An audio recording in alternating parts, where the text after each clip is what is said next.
Hello, guys.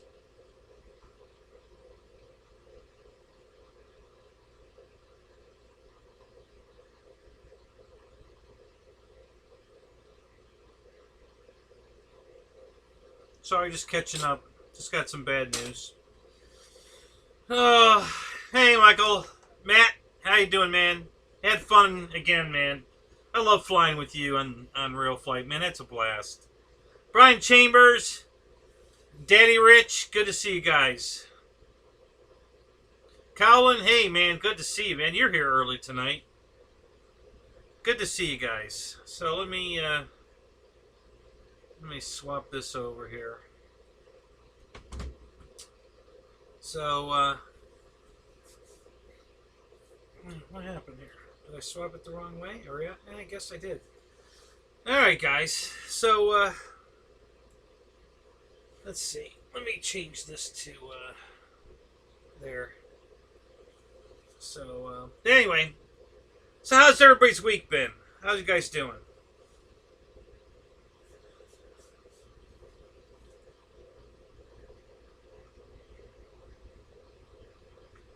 Yeah, it's not real bad, but you know, let's hope for the best. So my ex mother-in-law, from my first wife, has Alzheimer's really bad. So she's been living in a very private assisted living facility, and I just found out like 5 minutes ago that she's positive for COVID. So I don't know if she's healthy enough to survive this or not. Let's hope. So, and literally, I mean, I just found out as I was walking out the door to come out here and start the show, I got a text message that that she tested positive. 10 there's only five families allowed in this private assisted living facility.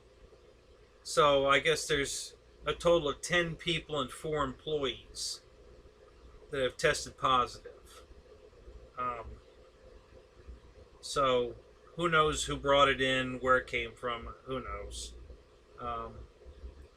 So anyway, yeah, just found that out. So we'll wait and see how it goes. You know, thank you for the prayers, Brian. Appreciate that. Terror, what's up, guy? How you doing, man? Yeah, probably Michael. I'll probably be there Saturday morning, weather permitting. If it's cold, I won't be there. Otherwise, I probably will. I don't know. Some things up in the air here that I have to take care of. So I may not be able to make it out Saturday, but probably Sunday. I don't know. I just have to play it by ear right now. I don't know what all's going on. I'm trying to get some stuff done. Argerden. I love that. Argerden. How you doing tonight? So,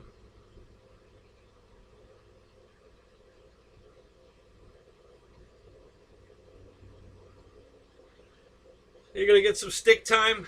Okay, good, Michael. That's good to hear.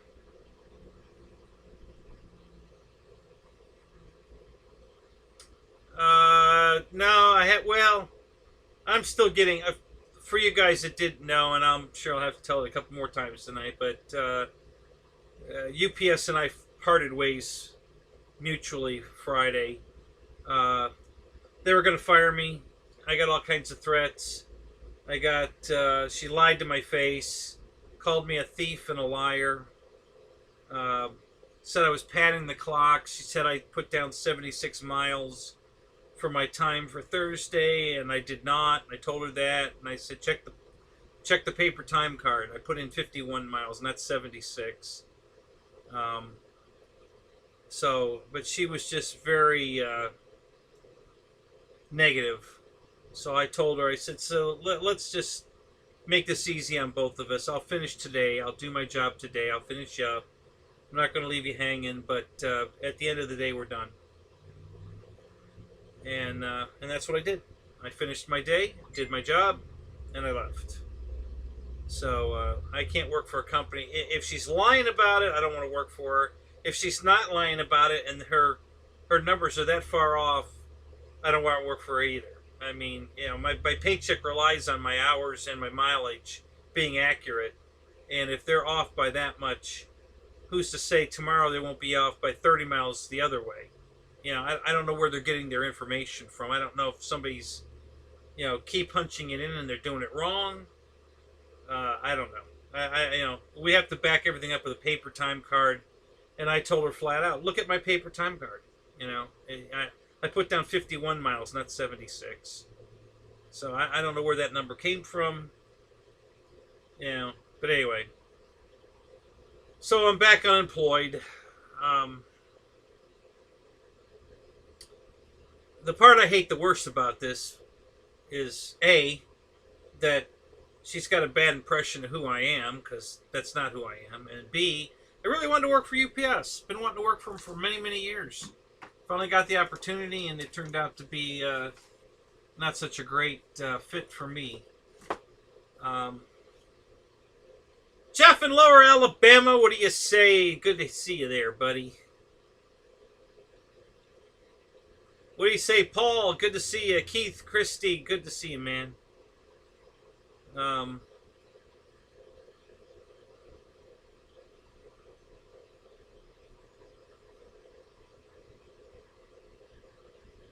Oh. So it's very cold out here tonight, guys. This is going to be a very short night. By 11 o'clock, it's supposed to be in the 40s out here. And we're not going to go down that road again. So I suspect between 11 and midnight, we're going to be done. I'm just not going to... I got my little heater going. But I don't think it's going to be enough. When it hits 40s, I don't think that's going to be enough to keep me out here. I know one thing will help, though. I'm going to go turn that stupid ceiling fan off.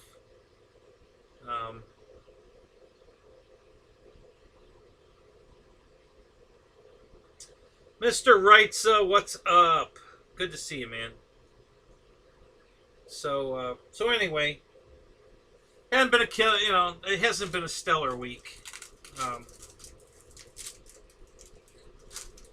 Still waiting for some shipping news on my Viper jet. Haven't seen that yet. GB, what's up? Good to see you, man. I had I think I told you guys I had pre-ordered one of those new HSD Cessna 182s. I think that's coming tomorrow. If I read the website correctly. They shipped it 2 days ago on the 8th at three days, 3-day priority. So I should see it tomorrow. And if I do, I might actually come on tomorrow night before Dave's show and just pop in real quick, maybe do a quick unboxing, and because I'm really excited to show it to you guys. I'm expecting a lot. I'm gonna be honest. HSD is an awesome company, and this plane I'm expecting to be superior to just about everything else. So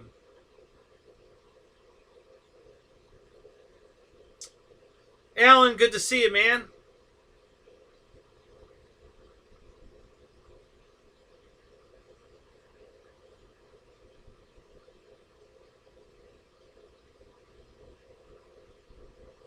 Yeah, right. So I've heard that. They weren't treating me badly until, we parted on Friday, so Thursday, I think it was last Thursday, they were following me around, and then they critiqued me on a bunch of stuff, which was helpful. I mean, some of the stuff I agreed with, for sure. They had some good ideas. I did implement those ideas, and they seemed to work. But the very next day, she's, up my ass. She gave me 1 day to figure it out, and then accused me of padding the clock and my my mileage, and that was enough for me. I don't need that kind of aggravation or that kind of. And I talked to all the other people I work with. Nobody else has been followed. I'm the only one. They singled me out for some reason. I know I'm not the only one that's been performing badly, but I'm the only one that they are picking on, for lack of a better word. 2 days in a row, and then accused me of padding the clock and padding my time, my mileage. Just didn't go over well with me at all. So, but like I always do, fuck you too, Air Marshal. I did my job. I finished my job. I never leave anybody hanging. So I told her at the end of the day we're done, but I'd finish my job, and I did. So anyway, that wasn't great news, but it is what it is.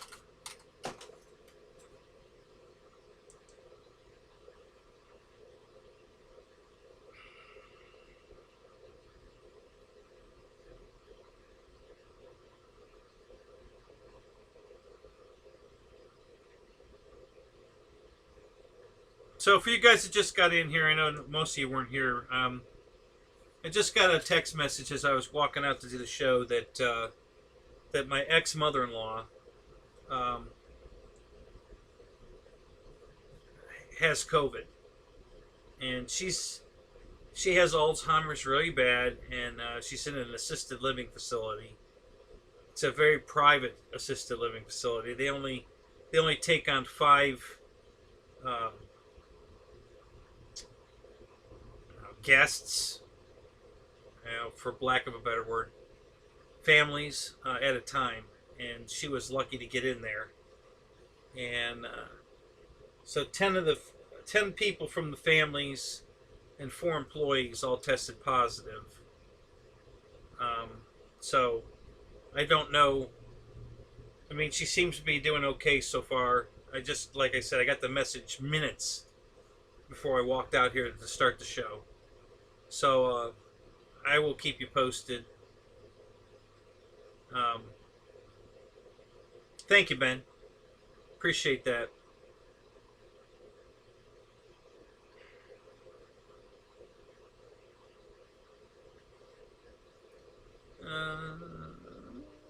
Roach Coach, what's up? Good to see you. George Watts, how you doing, buddy?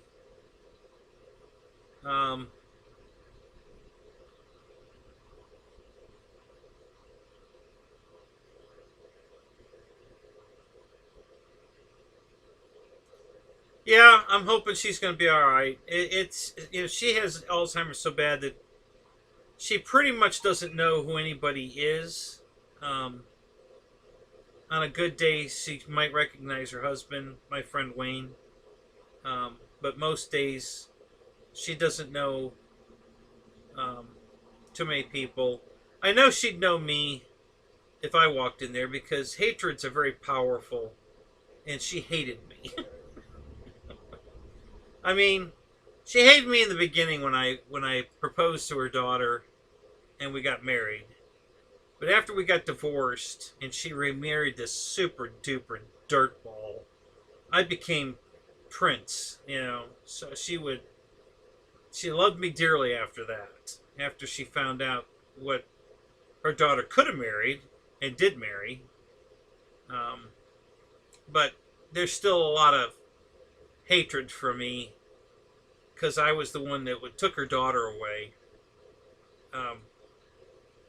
It wasn't a doctor, it wasn't a lawyer, mostly a doctor. Her family's all medical. She's a phlebotomist at the hospital. Her mother's a registered nurse, and then here I was, a grease monkey. So I didn't measure up. So I know if I walked in there, she'd say hi, Kenny, because there's always all those old feelings. She'd recognize me for sure. I made that joke to my ex-wife and my buddy Wayne, and they both laughed. Yeah, you're probably right. She'd probably probably remember you. So anyway, um, what's up, Gavin? Good to see you here, buddy.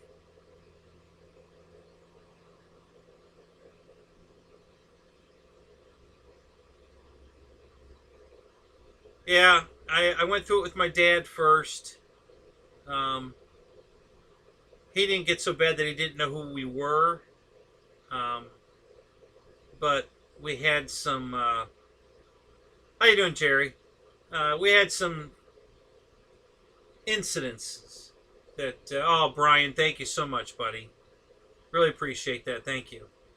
One day I was at the assisted living facility my dad was in, and he was almost in tears asking me to take him home. You want to go home? And I said, well, you are home. He says, no, I want to go home. I said, well, you can't go home. And, and it was, why not? And I said, well, because you have to stay here. And, and, um, he was laying in his bed in his room, and he said, well, we're out in the driveway. Why can't we just jump in the car and go home? And I said, how you doing, Ryan? I said, Dad, we're not in the driveway. You're in your room. And he goes, no, we're not. And there's a TV on the wall right here. We were watching a golf game because my dad was an avid golfer. And I said, Dad, do we have a television in the driveway? And then I could see the disgust on his face that he realized he was talking, you know, out his ass. And when he realized he was, I know it hurt him deeply that he, you know, when the truth was revealed that he was talking crap, and he realized that he was very embarrassed, very, very sad. So I went through it, but at least he knew who I was, you know. Um, my ex-mother-in-law is so bad that she doesn't know who anybody is. Not even her own daughter half the time. So, you know, she has it really bad. And it's a horrible disease. It really is. So, anyway. So, between the job and my ex-mother-in-law, not a stellar week. Um,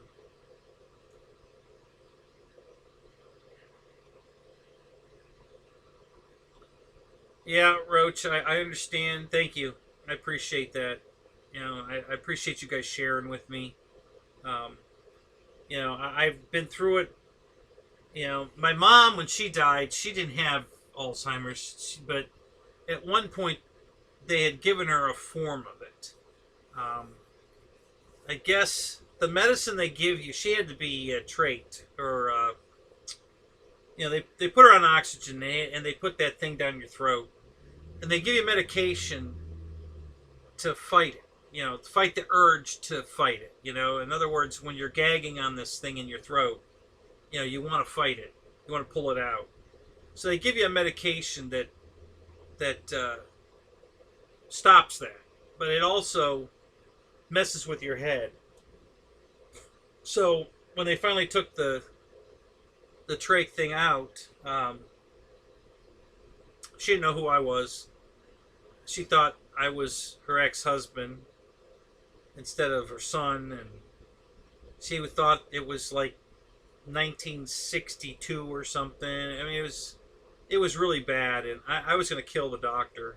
I was so mad at him, you know, because he didn't prepare me for this. He didn't have, you know, he's an Indian doctor, very rude, very harsh. No, Lee Collins. Hey, good to see you, buddy. No more Tracy. So he didn't prepare me for this at all. I had to call my doctor friend and ask him what's going on. He explained it to me. And after about 2 weeks, I think it was, she finally, you know, came back to normal. She knew who I was. Everything was back to normal. So I was very thankful for that.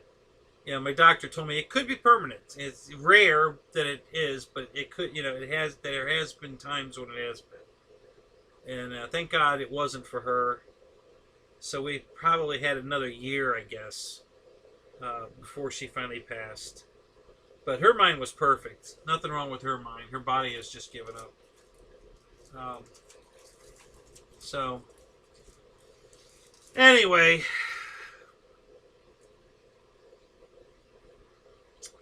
so let's talk about fun stuff. Enough of this depressing crap. Let's talk about anything that's fun. I went flying today. Anybody else? I got the opportunity to go out and spend a few hours out at the field, and it was wasn't as enjoyable as normal. Not because of any of this, because I didn't find out. Well, the job I knew, but the thing about my ex-mother-in-law I didn't find out until minutes before I walked out here. There really wasn't anybody there, and flying alone sucks. That's why I went to that field. Usually on Thursdays, there's a lot of people there, and there were some people there. I wasn't alone, but it wasn't the fun hangout bunch that I'm usually with. And so it wasn't a great night. It was okay. You know, I've had much better days, though.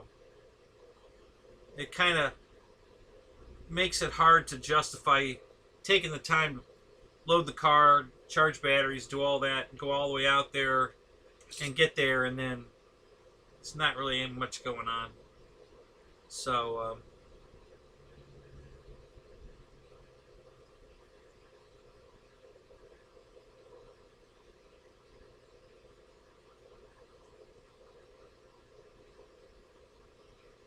wow. So a brain tumor, huh, Roach? Wow, that's... Yeah. At least that kind of gives you something to blame. You know, when you just have Alzheimer's and there's nothing really wrong with you, man, it's just like, why? You know, why is this happening? What, you know, because my dad didn't have any kind of tumor or anything. Sally is my ex-mother-in-law's name, and Sally doesn't have anything either. Her health's good, except her mind's gone. And it's just a sad affair to you know, to live without knowing anybody or anything. She keeps busy at the facility because she thinks she works there. So she runs around cleaning up, you know, taking out trash in other people's rooms and stuff. And they just kind of let her, you know, she doesn't bother anybody, so they just kind of let her think she's, you know, working. And but yeah, it's kind of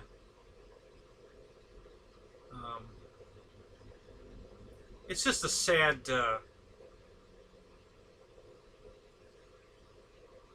disease. Wow, Bill, what's up? Good to see you, man. Spectrum rules. Okay, Michael, what's that about? Was that just to get my attention or what? Oh, that's funny.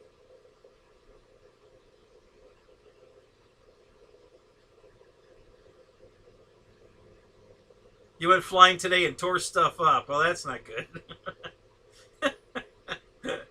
I didn't tear anything up. Everything's cool. The modifications I made to the landing gear on my Cessna worked beautiful. I can't believe how much better that nose wheel is working now. It's fantastic.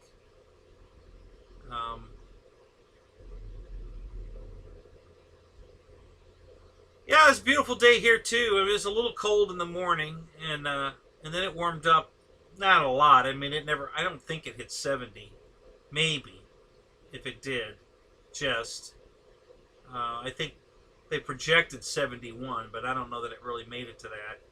And it's already in the low 50s right now, and it's supposed to be in the 40s by 11 o'clock. So, so yeah, tonight's not going to be a long night, guys. We're going to have to cut it short. I'll probably hang in here till 11 or midnight. I'm going to try to anyway. But much after that, I kind of doubt it. It's just the temperatures are dropping way too fast. It wouldn't be, but listen, I'm from Ohio. You know, I know what cold is. And there's nothing really cold about this other than the fact that I'm just sitting on a stool here.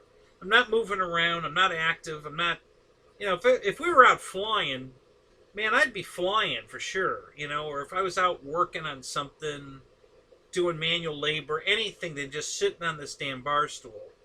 Um, I could handle the cold, no problem. The problem was the night that I got the frostbite was because I was sitting on this chair and I had flexed this leg to the point of limiting blood flow. I don't want to say I cut it off, but I'm sure having my muscles in a tensed, you know, flexed in a constant flex for several hours is what caused the frostbite. So, you know, if I was moving around, it wouldn't have happened. So that's kind of, you know, if I could come out of here and if I had room in here, excuse me, to do something, move around, you know, do something, I could definitely tolerate the cold much longer. But unfortunately, right now, that's not happening. And I'm way behind in the chat, guys, because I'm trying to read all the messages. You know, I backed up and I'm getting caught up. So I don't think we're lagging. I'll check that in a second here, but let me just get caught up. Yeah, Ben, I'll probably be out there Saturday. I'm going to try to be out there early in the morning.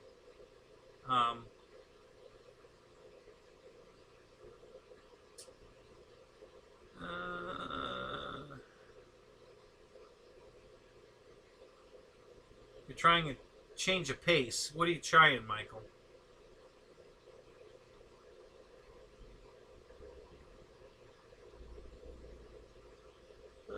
So anyway, hi Dennis. Good to see you, man. Paul Hatcher, good to see you, buddy. Just kind of scrolling through this pretty quickly.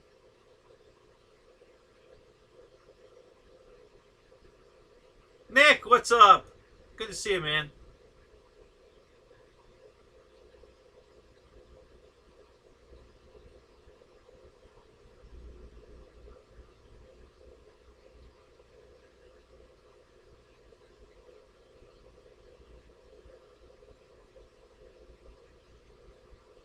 Are you cutting with the grain, Michael, or against the grain? Trying to cut balsa wood.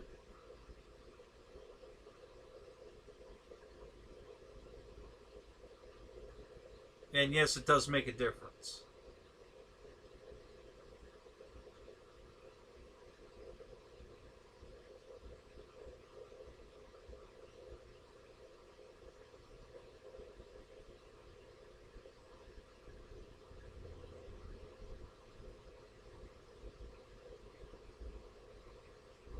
Wow, I'm way behind. Holy crap. This thing's flowing way faster than I'm getting caught up. Paul flew his timber, his mini timber. Let's see, what else? EQ, what's up, Eric? Good to see you, man.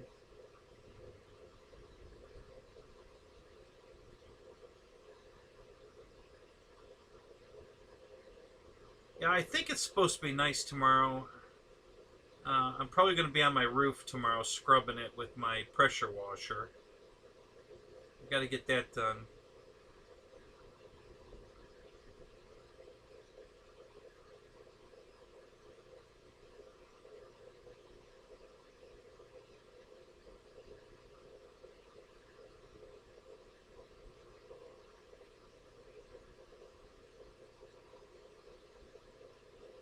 Oh, George, man, that sucks. Man, I hate it when people do that crap. Man, it just ruins your day. Yeah, jumping jacks. Yeah, I don't have room for that in here right now. Yeah, definitely don't have room for that. I have a little heater, Roy. It's right here. You can just see it past my, you know, move my can. It's right here, and it's blowing on me, and it's nice and warm, but this side of my body is very cold. So, and the lag is like 3 seconds, because I'm watching myself, which is, the chat's behind, but not the video. And when I pointed at this, 3 seconds later, I saw myself point at this. So we're streaming really good tonight for a change. That's good. Yeah, dig ditches. Yeah, that's good advice. I could go out and start digging the footer from my garage if they would ever get done with my permit.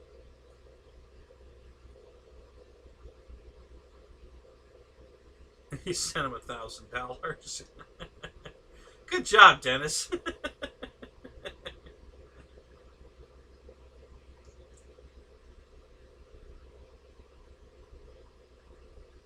Yeah, I don't miss the cold either. People keep telling me, "Oh, you should go back up north." Blah blah. No, send me a postcard. I don't want to go up in the snow. I've had enough snow for the rest of my life.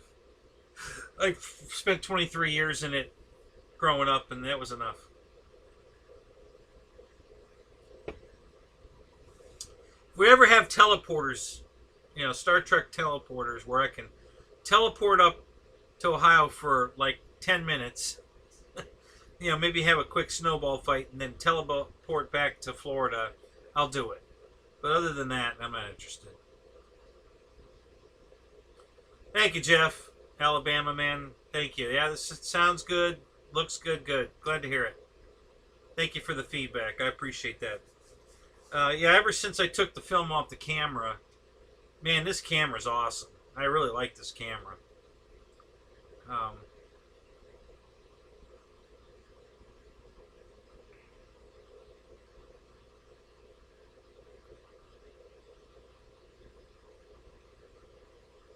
Don't burn the Spectrum stuff. I'll take it. Yeah, that's funny.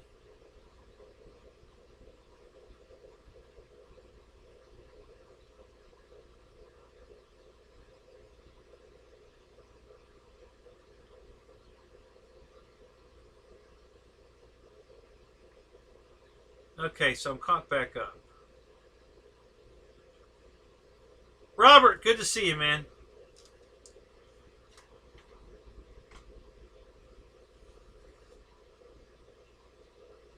Beam me up, Scotty. Exactly, Paul. So...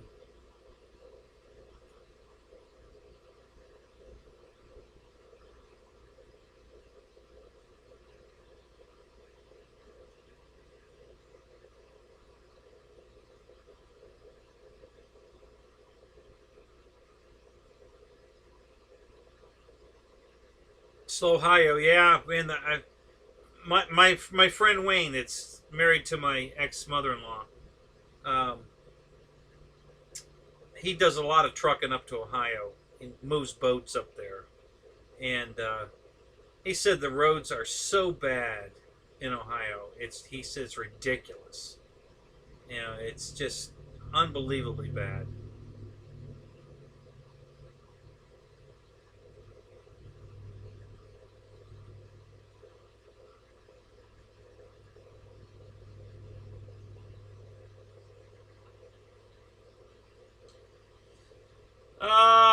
What's a nice airplane, Alan? I missed what you're replying to.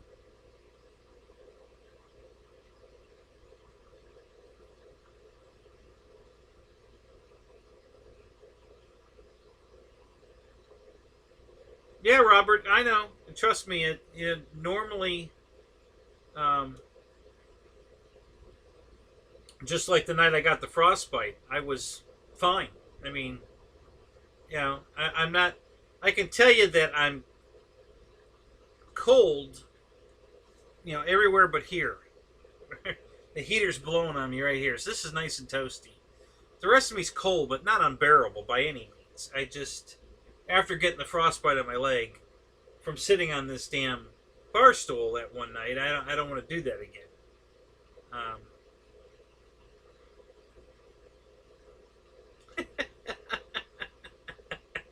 Ben, you are hilarious.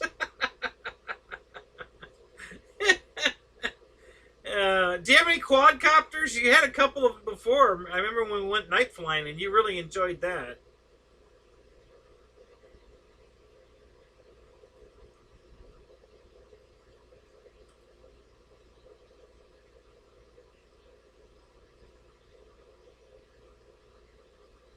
Yeah, same here, Robert. It's coldest here in January, February, um, and we've hit, you know, 20s.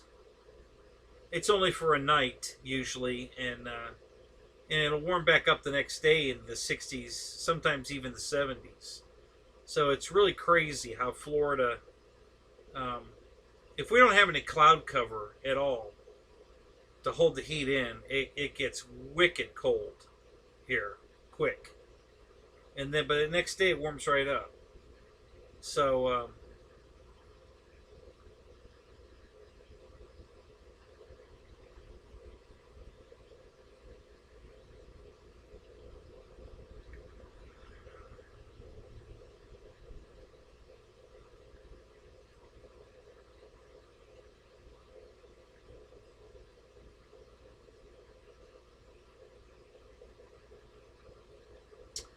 hey Rando, what's up, buddy?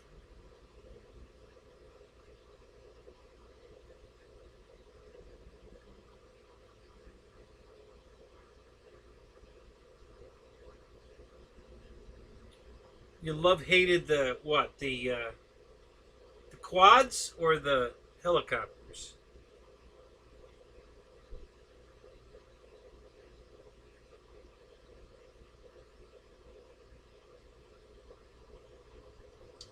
Yeah, two great choices. I have both. You know, I love my pits, and I love my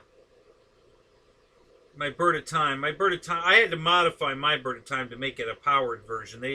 When I bought it 3 or 4 years ago, they had two versions: a balsa buildup, total balsa buildup, or an ARF. And if you get the ARF, it's a fiberglass fuselage, not a square balsa fuselage. So I wanted the fiberglass fuselage, so I bought the ARF. Um, but it didn't have a motor on it. I had to put a firewall in it and all that, and put a motor on it, which worked out great. I mean, I love it. It flies great. It looks good. Um,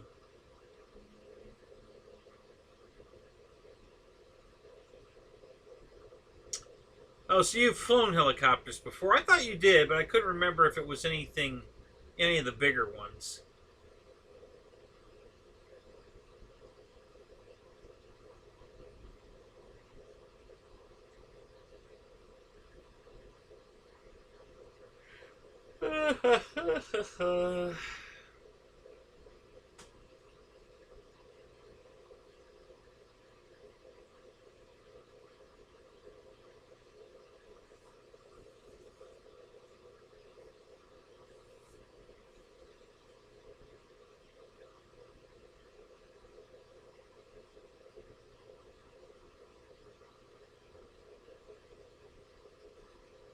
What kind of problems are you having with your Tiger, Mike?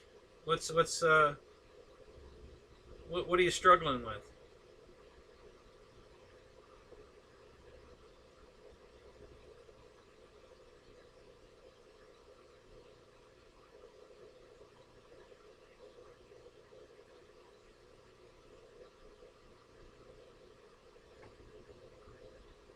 Oh, you had a 50 size glow? Oh, did you really? Wow. Was it the same one that Bob had? Bob had one too, a 50 size glow. It flew good. He let me fly it. Man, that thing flew beautiful.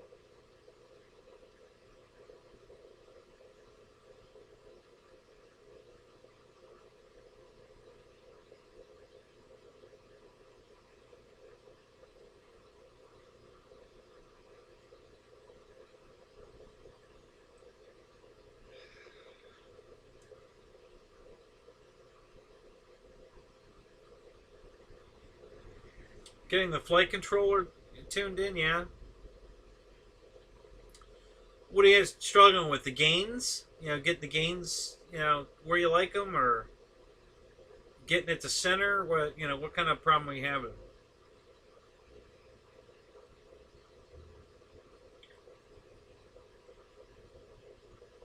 In-house flight.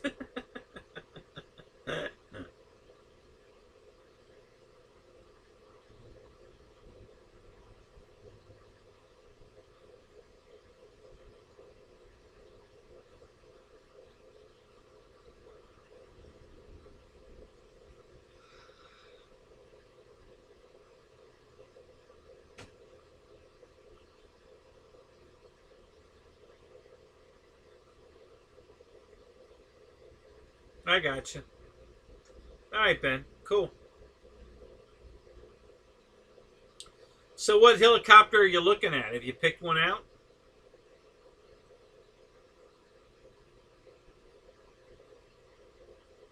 Makes truck driving so much easier. Like driving a submarine, huh, Dave?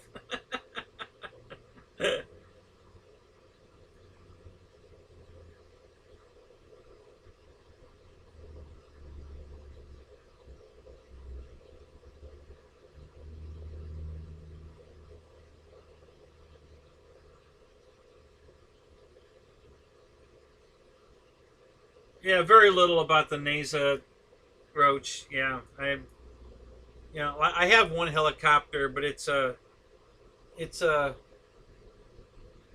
500 size blade, 3D, but it's not fly barless. It has a fly bar on it. It's an older one, but it flies good. I like it. I just um, haven't had a chance to take it out again. Um,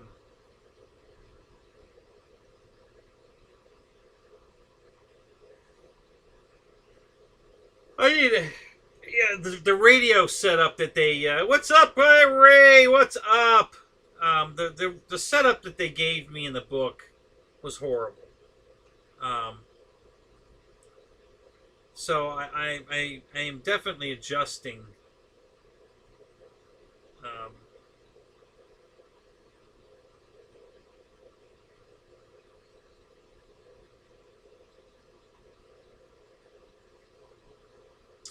Jermaine, what's up? How you doing, buddy? Yeah, Dave, that's yeah. So just point and go. It's slow.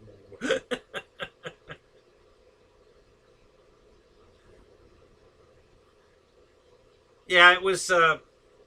If you land it with the power on, the way they had me set it up, and you pull the stick all the way down, the deflection down in regular mode, not 3D mode, was so severe that it was trying to drive the helicopter through the ground.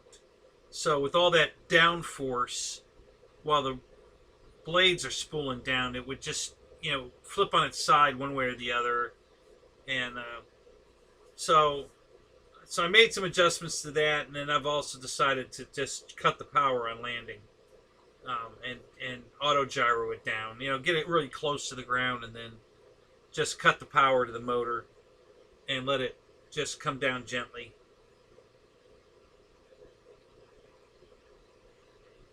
Not really, Jeff. So I'll give you the quick rundown on my surface. So I've always been in surface, even after I bought my first airplanes. I started in airplanes for sure, and then Tamiya came out with all these really cool, back in the 70s. So I bought a couple of those, and I still have them. And as a matter of fact, I found a box to one of them the other day. It was called the Wild. Shit. Now I forgot. It was the Doom Buggy looking thing. Wild something. I forget. Anyway, so I bought some Tamiya cars, and in the wintertime, I'd actually take the car outside, set it down in the snow, go back in the house, sit on the coffee table looking out the front window, and I'd run the truck around in the snow from inside the house, and then when the battery died, I'd bring it back up to the front door, go out, pick it up, bring it inside, change the battery, put it back outside. And then after that, didn't do too much with the stuff after that. Just, I had them and I'd play with them from time to time. And then when I moved to Florida, there wasn't any airplane racing down here. I'm a pylon racer, and there wasn't any. So I had to get my race fix. So, and it was just that time that RC car racing was taken off. This was '83. And so I got into racing the cars and got very heavy into racing the cars. And so for a few years there, it was car race, car race, car race, craziness, and then an occasional let's go fly airplanes. Where before it was always let's go fly airplanes, craziness, and then occasionally I'd run a car. And then it flipped back over to these, all these foam warbirds and everything flipped me back over to, I haven't, other than just playing out in the yard with, either my toy grade stuff or this new stuff I got from Horizon. I took a truck to the, I've taken a truck out to the flying field 3 weekends now, and I never bothered to get it out of the car. I bring it, but I'm too busy flying. I want to fly, so I don't even take it out of it. It's still in the damn, car. So, but yeah, I bought this one because it was on sale for $59. Listen, I bought a new body. Just the body was $32. So, for $59 to get a plug and play, ready to run. I mean, not plug and play, ready to run. Transmitter, receiver, battery, the whole 9 yards. For $59, you can't go wrong. So I bought another one. So now I have 2 of these. This was the original body that melted in my car. Florida sun. This is why you can't use hot glue in Florida. Because your car gets this hot inside that it did that to this body. So I had to replace this body. It was $32 just for the body. This was $59 for the whole ball of wax. The truck, the whole truck, battery installed inside, transmitter right here, $59. They had it on sale a couple weeks ago. So I said, hell yeah. So I bought another one. So now I have 2 of these Granite. And it's a good truck. It runs good. It's not super fast or anything, but it's fun. So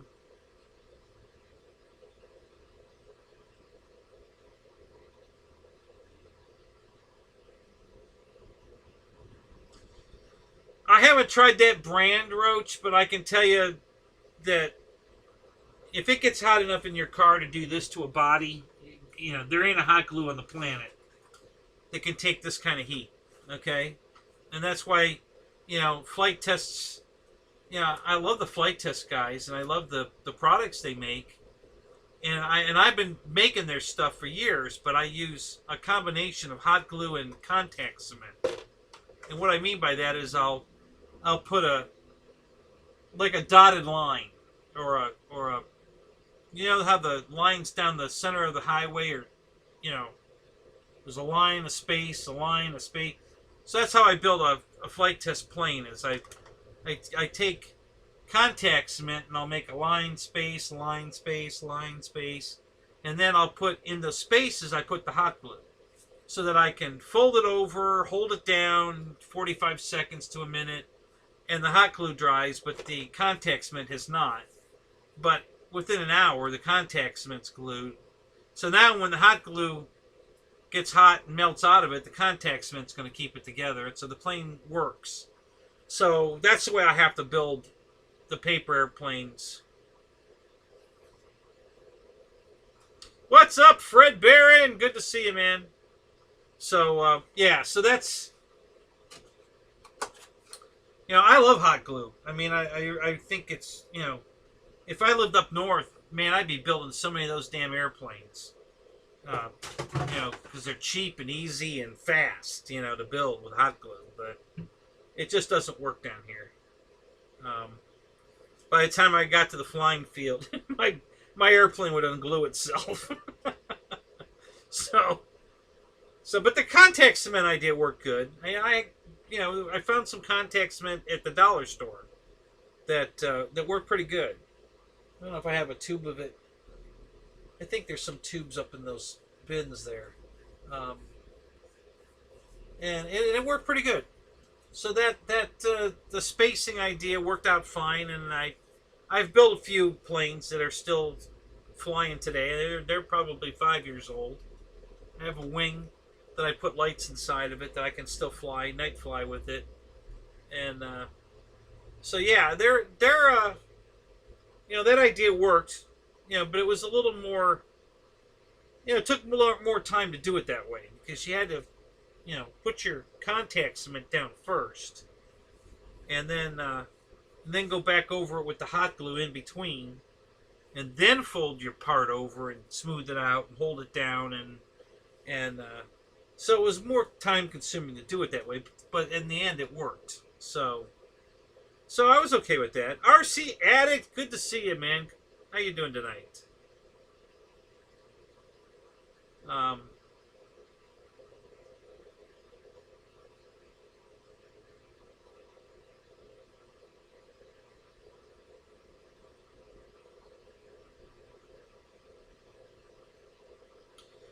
yeah, I understand what you're saying, Roach. I'm sure it's good glue, but the problem is how hot the inside of my car gets.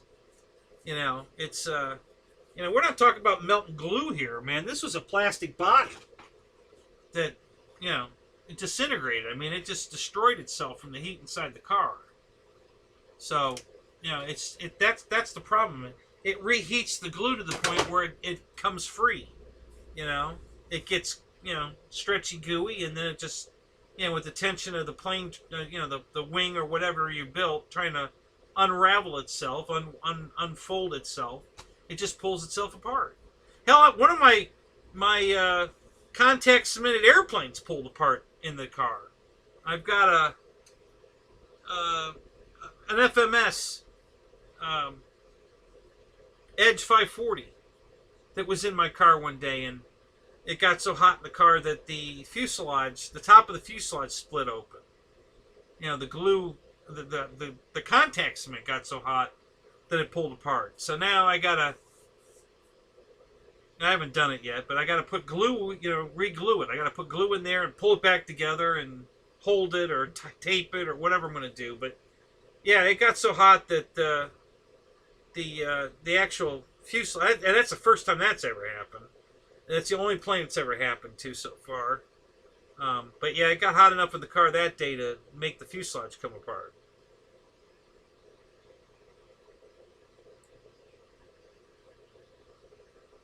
Heat shrink. Yeah, that's a good idea.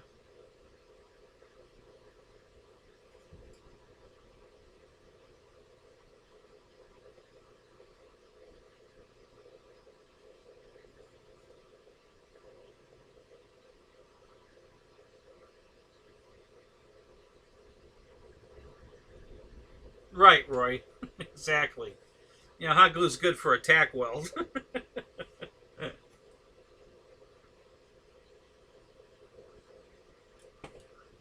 I'll get some. Where do you get your Gorilla hot glue at, Roach? Where do you get that at?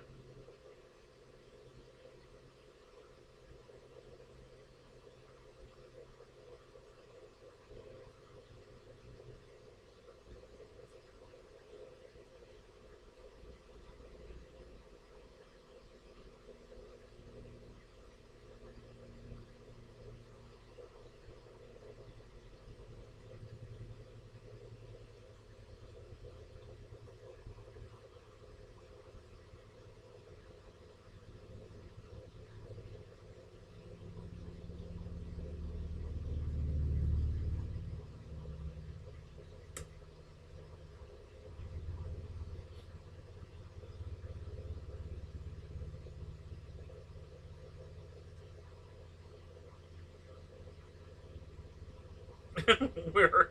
Freak. Walmart. Where else? Yeah, one of you guys just said don't buy that cheap shit from Walmart. Buy the good shit from Walmart.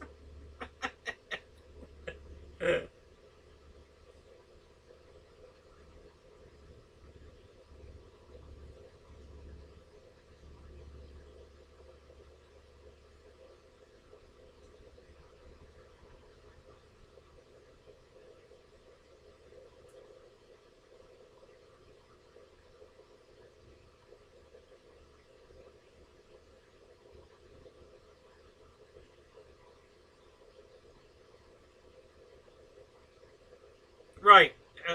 I use epoxy for everything. The only reason I don't use it on those foam airplanes is because you got to sit there and hold it way too long. The paper airplanes, the ones out of the paper board you buy at dollar store. Yeah, it's too hard to mix it up, apply it, especially if you're going to use 5-minute, and if you're going to use 30-minute, you're going to need weights, to set on the thing and hold it in place while it's drying. So, not sure I want to do that. I'm planning on building a new wing out of those plastic. They use it for signs. When they plant a sign in your yard, like a politician sign or whatever, it's a plastic material that's got a weave inside of it, like a honeycomb kind of inside the middle of it. I'm going to try building a night flyer wing out of that plastic stuff. And I might epoxy that. I might actually set that up where I can put weights on it. And I may epoxy that together. It's definitely not going to get hot glued, but I may use epoxy on that.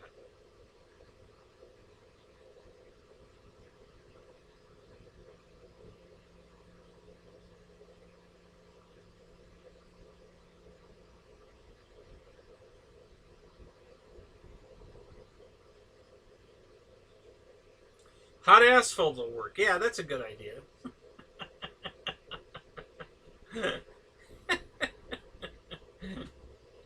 It holds the pilot down good. You guys are killing me. Oh my god.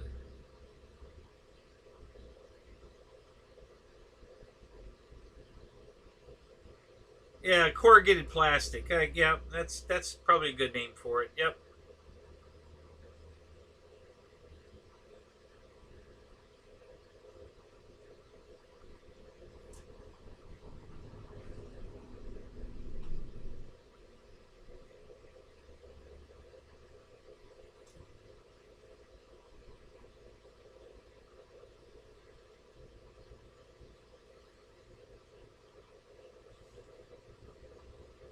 See, when you guys are talking about gluing something like a pilot or wires down inside a fuselage, none of these things have tension on them, okay? They're just going to sit there. There's nothing trying to pull it apart, okay? I'm talking about building an airplane where you fold, you take that board, you make cuts in it, you fold it over itself, over a stringer or a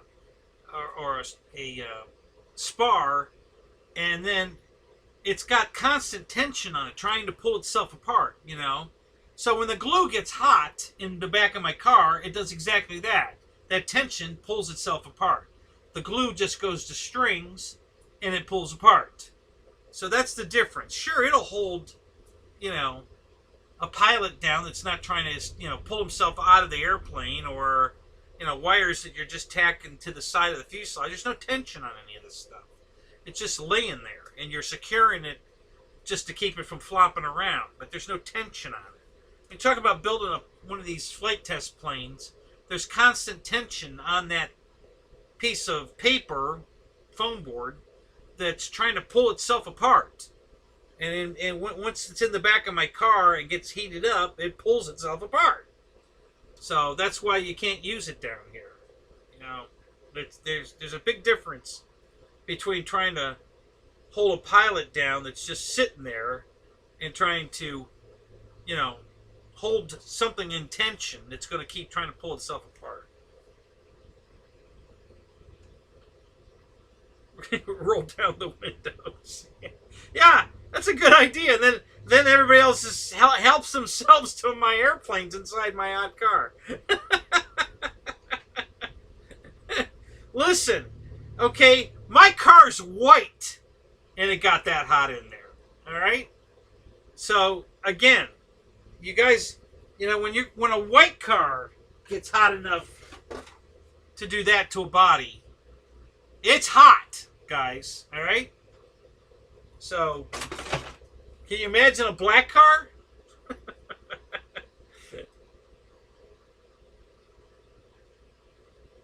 That's why you don't leave your planes in the car. Good advice, Jeff. Like if I have to stop at the store or you know, or just when you get to the flying field and you can't get them all out of the car, maybe, or you know, the sun moves, you know, as it's moving, you know, you're in the shade, and then later on the day you're not in the shade, and you don't remember that you left planes in the car. You know, I can give you 100 scenarios, guys, down here when you're trying to live, you know, day to day and have airplanes in the car. Yeah, turn on the AC. More good advice. Yeah.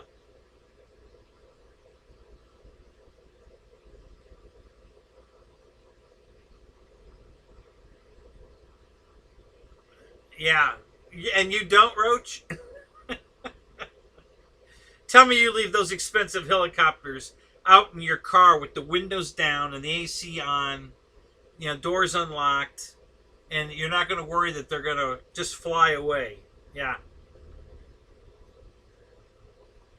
White cars matter.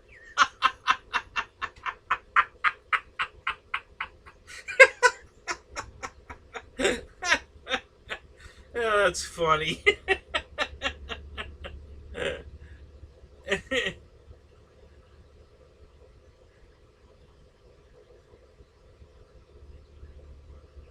It's funny you called me a tightwad, Roach, because that was the name of my hobby shop, Tightwad Hobbies.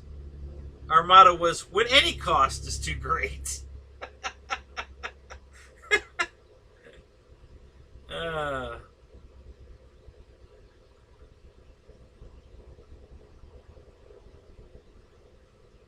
yeah, put the tent up. Yeah, yeah, that's, and honestly, that's why I brought the tent. You know, for two reasons. Yeah, to get the planes out of the sun was one of them. Yep. The other one was to get them out of the rain. So if I'm at the field and it starts raining, which happens frequently, yeah, the tents. That's what the tent's for. It wasn't for me. It was for the airplanes. I could sit in the car, you know. So the tent was never intended for me. It was I bought the tent. That's why I bought such a big one. So I wanted to be able to get the airplanes in it.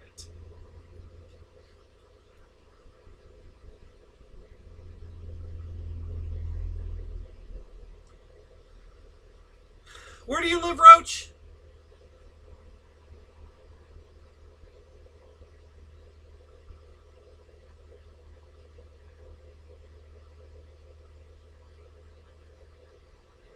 Yeah, George, you know what?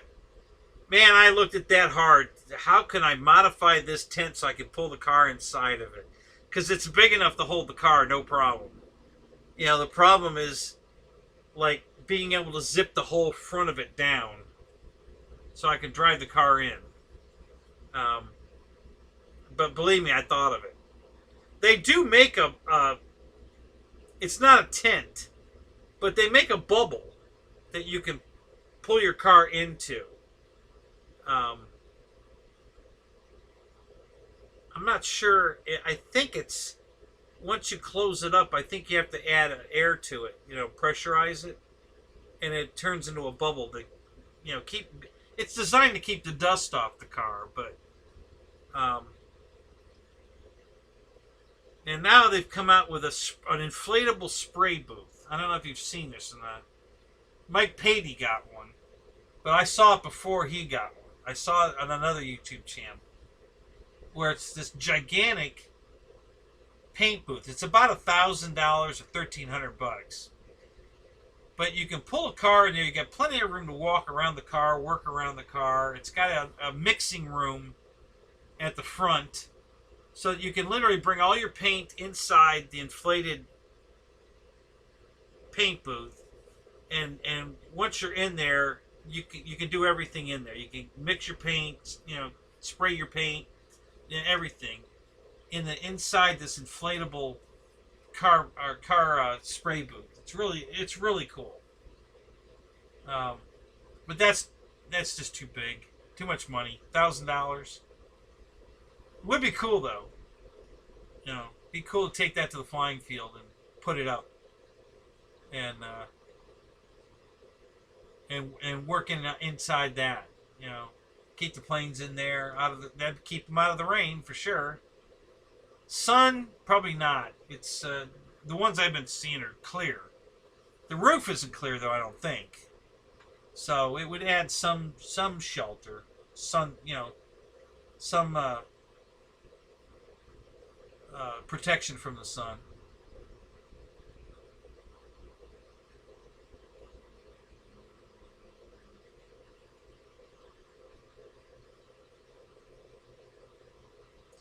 Yeah, when I worked at a Honda dealership, it did rain every day at 4 o'clock. As a matter of fact, I bet one of the mechanics that. It was hilarious. I told him it rains every day at 4 o'clock, and he says, "No, it doesn't." I go, "Yep, you can set your watch by it every day, 4 o'clock." So he was arguing with me that it didn't, and then that same day, it was like 3 minutes to 4, and the sun was out. And he comes into my office, and he looks at me, and he looks at his watch, and smiles and walks out. And at 4:01 it was pouring. So I walked out to his bay, and I looked at him and looked at my watch, and he just started laughing. So in 4 minutes, it went from sunshine to raining. Exactly 4 o'clock. So, yeah, like I said, you could set your watch by it a few years ago. Lately, not so much, but...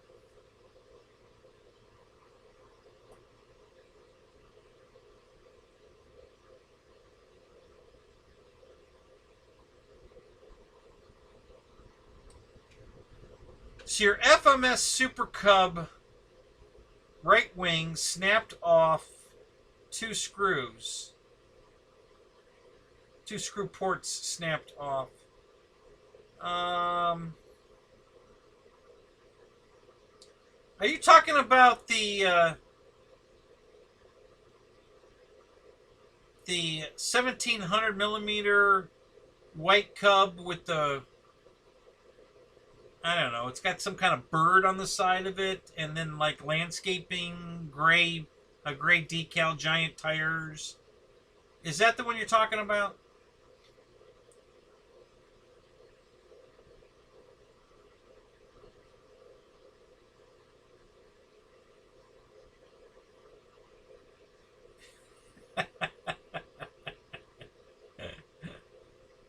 Roach, I'm sure he's not ignoring you, unless you pissed him off. I don't know.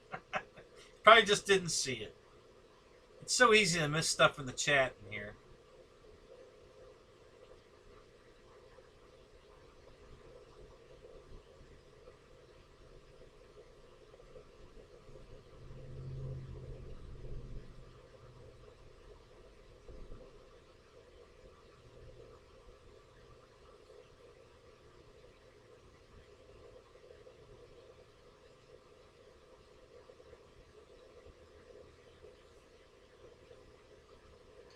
Had a fight with a hedge and lost. Yeah.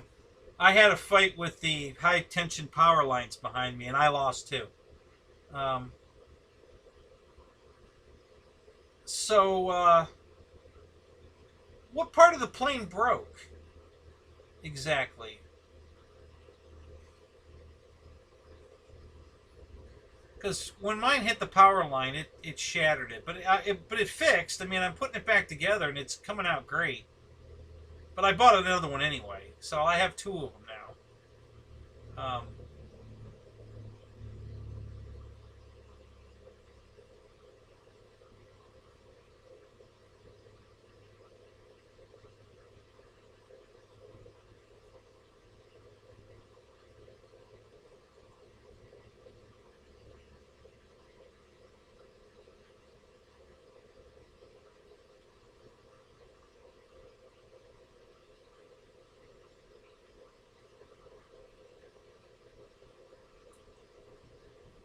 So if you're talking about the 2 spots where the bolts go through the wing and screw into that plastic fixture coming out, just epoxy them back in. It'll be stronger than it was originally. Just put them back in the same place. Epoxy them in, and you'll be fine.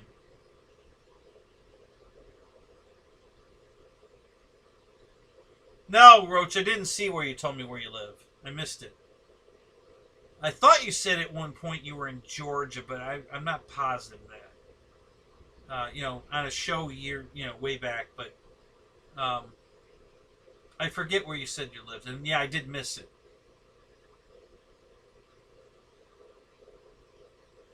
Yeah, I've seen a bounce house in the wind.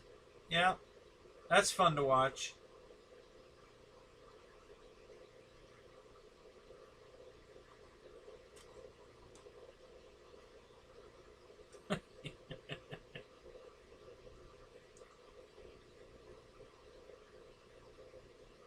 You should see me put my tent up at the Boozer event. It was windy as crap that day when I was putting it up. And Mike SS helped me. Dave Marshall helped me. You know, it was just making it hard to tie it down. You know, once I got it tied down, it was fine. But getting it tied down, with the way the wind kept blowing it away, was a real pain in the butt. But we finally got it tied down, and it was fine after that. It did great. You know, it wasn't trying to collapse or anything. It was blowing it around a bit, but it stayed put, and everything was good. But I did need a little help. I usually try not to let people help me, not because I don't appreciate the help, but you know, Dave Marshall and Mike SS aren't going to be at my field next weekend to help me put it up again. So, you know, I need to learn how to do it on my own so that I can do it on my own. And the more I do it on my own, the better I get at it. So, you know, when you guys make it that easy, when you guys all come over and lend a hand, that's great. But where are you guys going to be next week? So that's kind of why. I want to do it on my own so I get better at it. You know, more proficient at it so I can do it quicker and it's not such a hassle. If you guys keep making it easy for me by helping me, then I don't learn nothing. You know, I don't learn the tricks, find new ways to do it. So that's why. It's not that I don't appreciate the help. And I definitely appreciate the help in at the Boozer event. I know you did, Jeff. I honest to God, I appreciate it, really. But like I said, it just, you know, at the event it helps. But then next week when I try to put the tent up by myself here, where's my help? Yeah, this was so much easier at the Boozer event. I had all this help. Where's my help? Nobody's there, you know. So, anyway, but yeah, and it's appreciated, Jeff. And you know, you are so much fun to hang around, dude. I wish we could go flying together every weekend. You're a blast. You know, you really are. You're fun. So, I had such a good time at the Boozer event.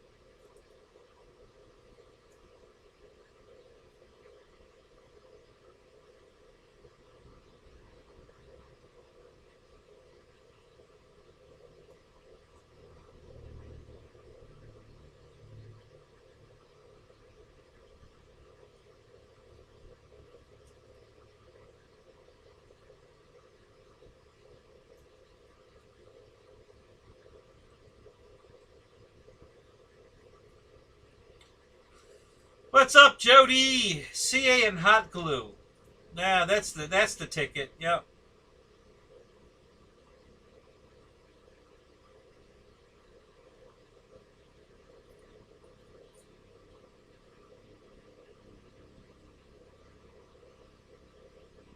Rocky Souls? Is that how you say that? Am I pronouncing that other half right? Welcome. I don't think you've been here before. Good to see you here. Welcome to the fun show. The all-night marathon fun show, which probably won't be a marathon tonight. Oh, Jeff, come on.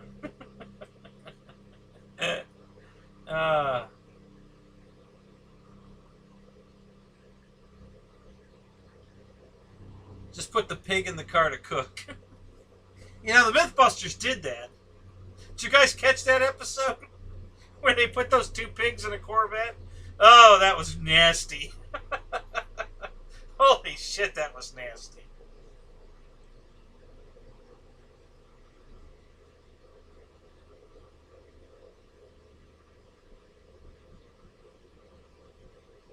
Oh yeah, you could cook a pig in the car, no problem. Piece of cake there.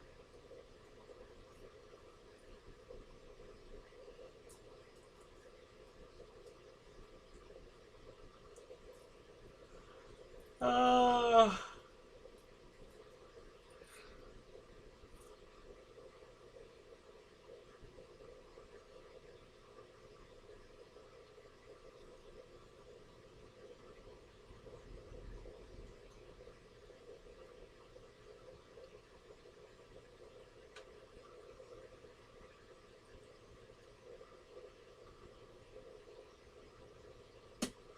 I think the whole experiment was about trying to sell a used car, and after they let those two pigs liquefy in the car, um,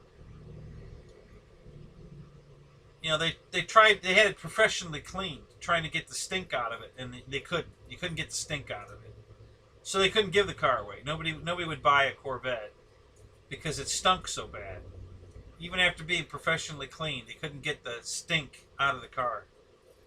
So, and I think that's what the episode was about, if I remember right.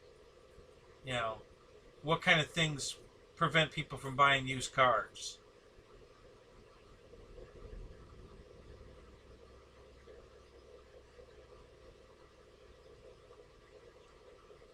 All right, Roach, have a good night, buddy.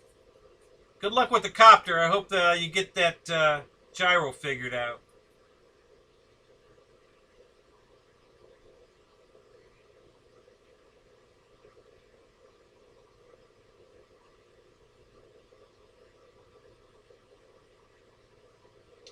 So, Colin, are you still here?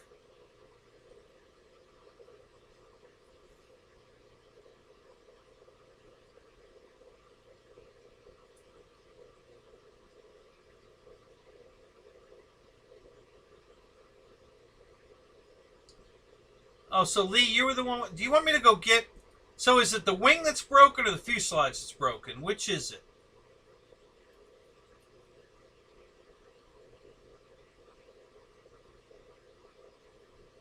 I can go get the part. We can look at it together. I'll go get it and bring it out here.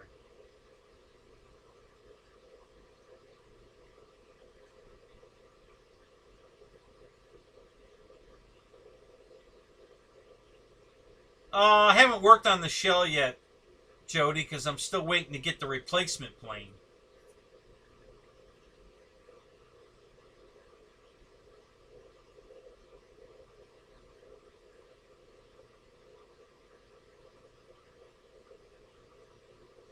Am I interested in selling any ready-to-fly airplanes? I don't have anything ready to fly. I have a jet that I'm selling right now. The Arrows MiG-29. It's a plug and play. You got to put your own radio in it. Comes with 2 battery packs. Been flown like 4 times.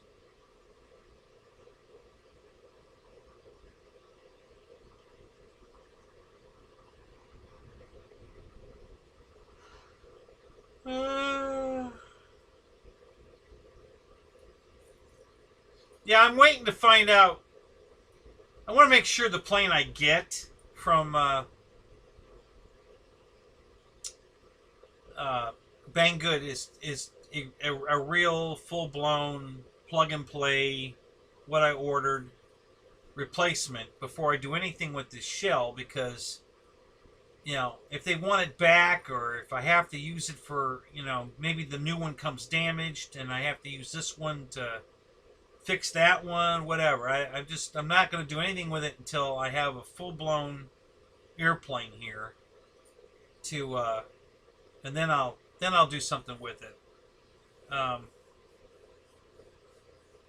I'm not sure what yet. There's a good chance I might paint it with the Brightland watch company. They have a flight team, I guess, and one of the guys that I fly with here painted his plane, his Avanti, a very similar scheme to what they did, and it looked really cool. It came out really nice. He's got he did a carbon fiber look on the wings and the tail surfaces, and then the black and silver and chrome, maybe black and gray and chrome on the fuselage, and it came out really nice. It looks really cool. So we're all thinking of painting planes like that scheme, and then, you know, we fly in formation already. We've been practicing formation flying for quite a while, but these guys want to go to Top Gun, which is an imitation. So if we paint these planes up like that and then send them a video of us, you know, doing some formation flying and maybe a starburst type, you know, that maybe we'll get an invite. That's the plan anyway. Who knows? But he did such a nice job on the paint job. It looks really cool. So I'm debating on painting one of these fuselages, the Viper, the Taft Hobby Viper. I'm debating on whether to paint one of them that paint scheme or not. So, but I'm not going to do anything until I've got the replacement plane. And then we'll make decisions. Until then, I'm not touching it. It's in the box. It's going to stay there.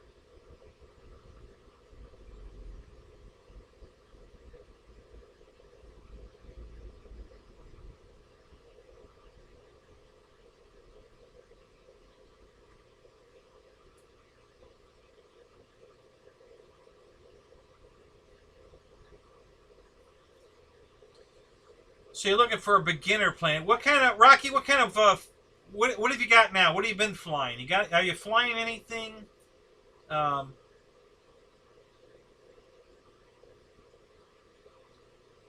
you are flying. What are you flying? What are you currently flying?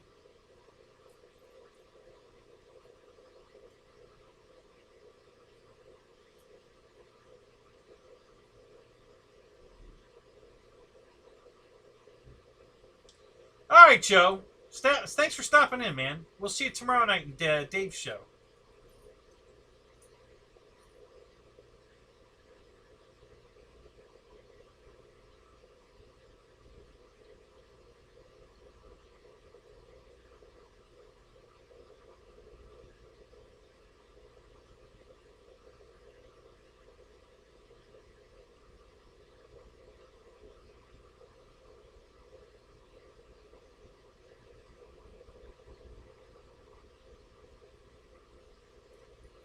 A B-57 bomber? A B-57? I don't know what a B-57 is. What is that?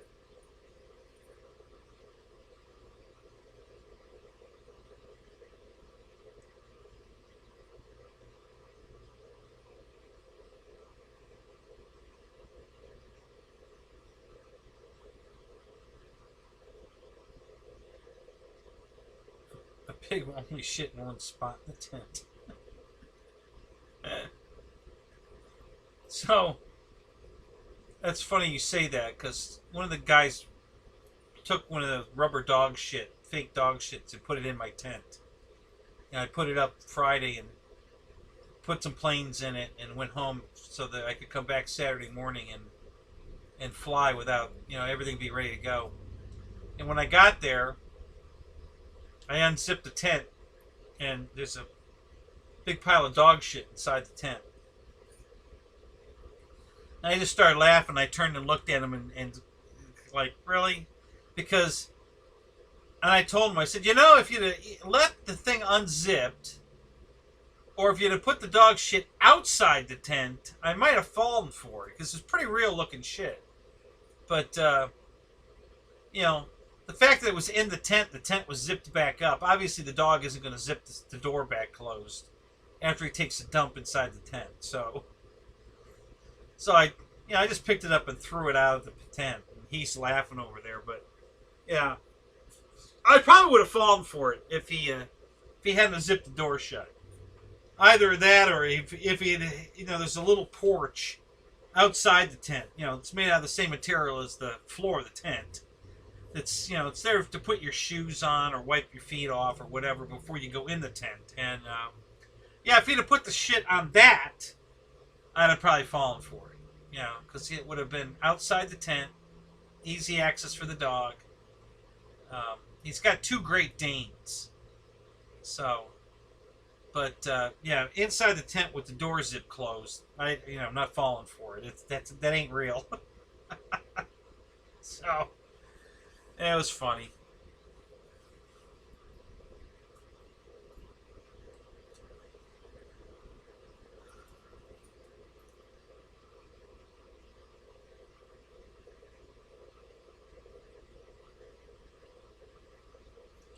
So the part that's broke is on the body of the plane, not the wing, but where the wing bolts to. Okay. All right. All right. I can go get I'll go get a fuselage and bring it back. Let me go get that here in a second.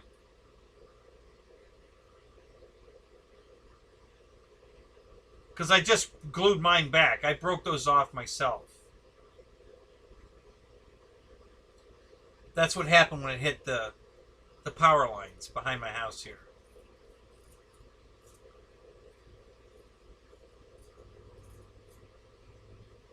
Alright, I'll go get that. I'll be right back.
Okay. So it looks much worse than it really is. This thing's been going back together beautifully. And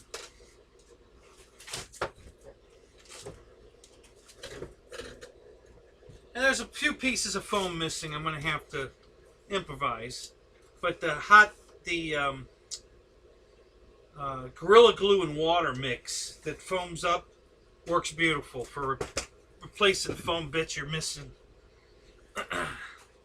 So I already glued these back in place. It ripped this whole piece off the plane. Okay, the whole top of the airplane was torn off in pieces. It's cracked across here, and all of these were pulled right off, both sides. This whole piece of foam here was blown off. This piece here was blown off. So I glued all that back together. That all worked out perfect, except for I screwed up. There's a tube that goes in between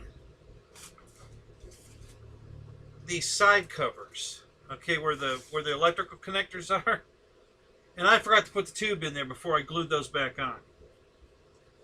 And it's not a huge problem, but the carbon fiber rod, the tube, is very loose in these holes without that center piece in there. So I don't know how big a deal that is. Honestly, it's probably not, because, you know, it's got the wing struts that bolt to the bottom of the airplane, and you know, so they're. I don't think it's going to be a problem. I'm probably just going to leave it alone. But yeah, so I all this stuff blew off the airplane, and I glued them back in place.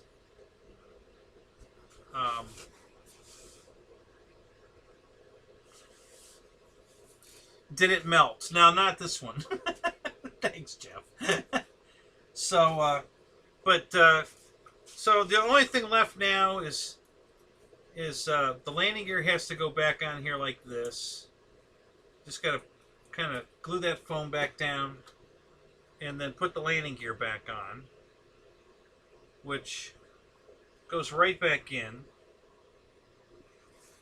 Hang on a minute, let me get that over there.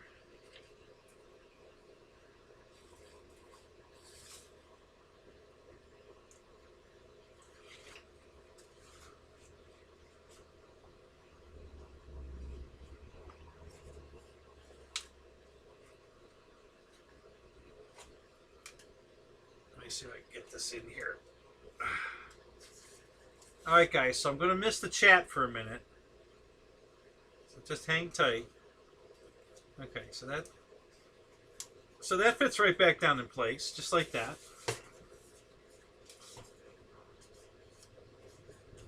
Yeah, and it's perfect, right? It fits right in place. And then this nose section went right back in, like this.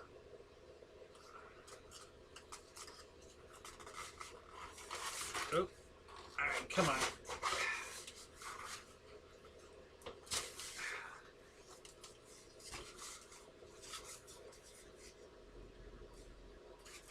So I've been putting it back together little by little. I haven't worked on it in a couple of weeks, but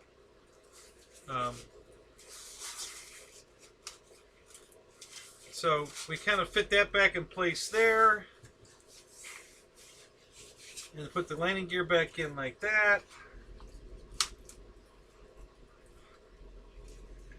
And I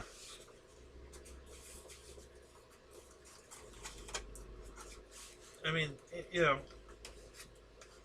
I had it all together and put the cover on it and everything, and you know, I took a picture of it. And you couldn't even tell it was broken. It came out perfect. So it's gonna fix nice. It's coming back together really well. But it was all, the nose was all broken in a bunch of pieces. I already glued all of those back together, and like I said, all this was broken in here, and I had glued that all back together. And so yeah, I just have to glue this nose piece back on and the landing gear back on, and then I'm going to do a little creative fixing with Gorilla Glue foam to fill all the areas that I'm missing the foam, and it should be good as new. You know, it should be fine. It's amazing. I was amazed how easy it was going back together. You know, when I first saw it, I just wrote it off. I laughed and said, and Tim Flying Time was here when I did this. So, we just laughed, and I wrote it off. And but then, you know, about a week and a half, 2 weeks later, I started looking at it, and I started farting around with it, and next thing I know, I had it almost fixed. You know, it's not far away from being completely fixed, and the wings are fine. And the wings, I think one wing had one impact mark, small impact mark on it. The other wing's perfect. So yeah, it came out really good. Yeah, the tail feathers and all the back of the fuselage was fine. Nothing even got touched back there. As a matter of fact, these tail surfaces are in better shape than the brand new one I got. The brand new one had a bunch of defects in it, and these were perfect. They still are perfect. So yeah, I'll get this finished up, and she will fly again for sure. You know, without a doubt, she'll fly again. So Lee, did your plastic mounts break off of the plates, or did the plates just pull off the foam? You know, what exactly happened?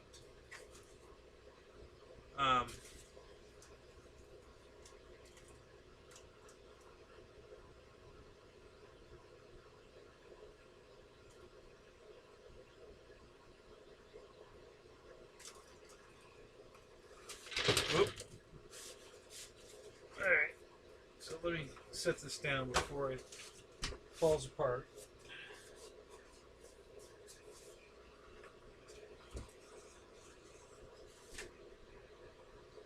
And anytime I make repairs to foam, guys, if it's a permanent repair, you know, like, you know, broken foam that's not supposed to be broken there, I epoxy it. I don't use hot glue. I don't use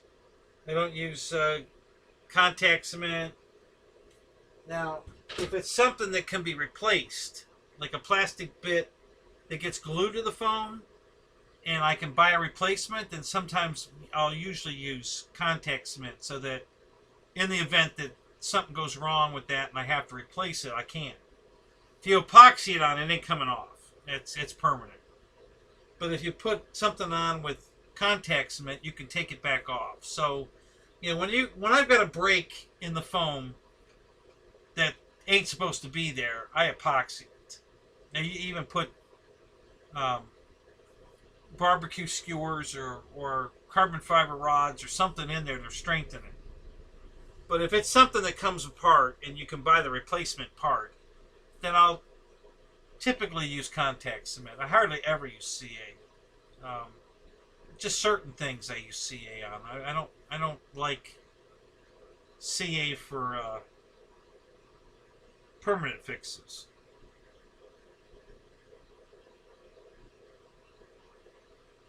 Okay, so it's 50 degrees right now.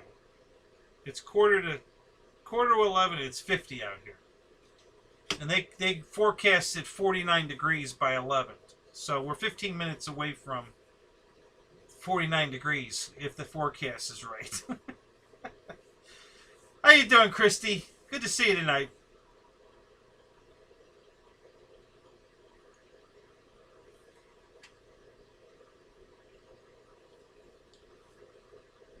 So, oh, that's right. I knocked the keyboard on the floor. Here it is.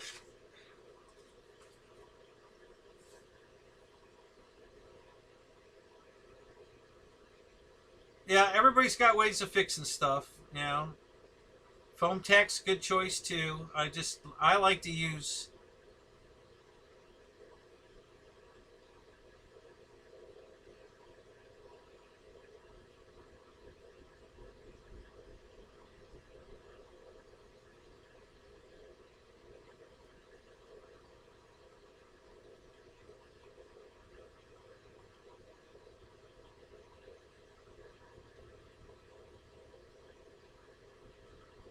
Oh Christ, you're. So I backed up, guys. I'm looking at some of the stuff I missed when I went and got the airplane.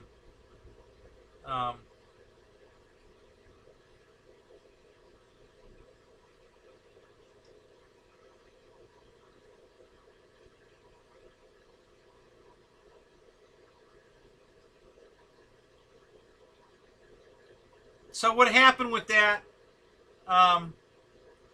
you know, after I cleared all these trees out over here for the garage, I have all this open area, you know. So you know, Tim and I were talking, and we should go fly. So we did, and I had just taken the airplane out of the box, brand new on the Maiden, and we went out back and we were flying around, and I was flying under the power lines, and everything was fine, and you know, I cut a spot in the grass to land on, and it was beautiful. So he was flying his timber, his UMX timber, and I was flying this thing, and it was great. Everything was fine, and then I got cocky, so I took off. I landed it on the, you know, and then that was the first Maiden, and everything was cool, and then I took back off, and I went up over the top of my trees, which is still lower than the power lines, but not by a lot. And I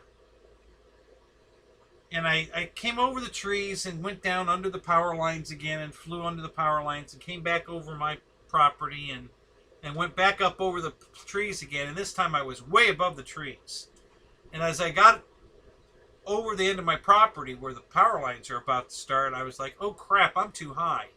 So I started diving down, and I looked like I was going to make it. I thought I had it. And the very bottom power line, it hit right on the spinner. And it hit the line, and the airplane exploded. And it was raining foam all over. And like I said, both wings came down, and almost no damage to the wings. They're not broken. There's an impact mark on the one wing, a minor one, and the other wing's perfect. But the fuselage, the nose of the fuselage took a hard hit. So, but yeah, it's gonna fix fine. It'll be fine when I'm done. You know, and I'll show you it when I'm done.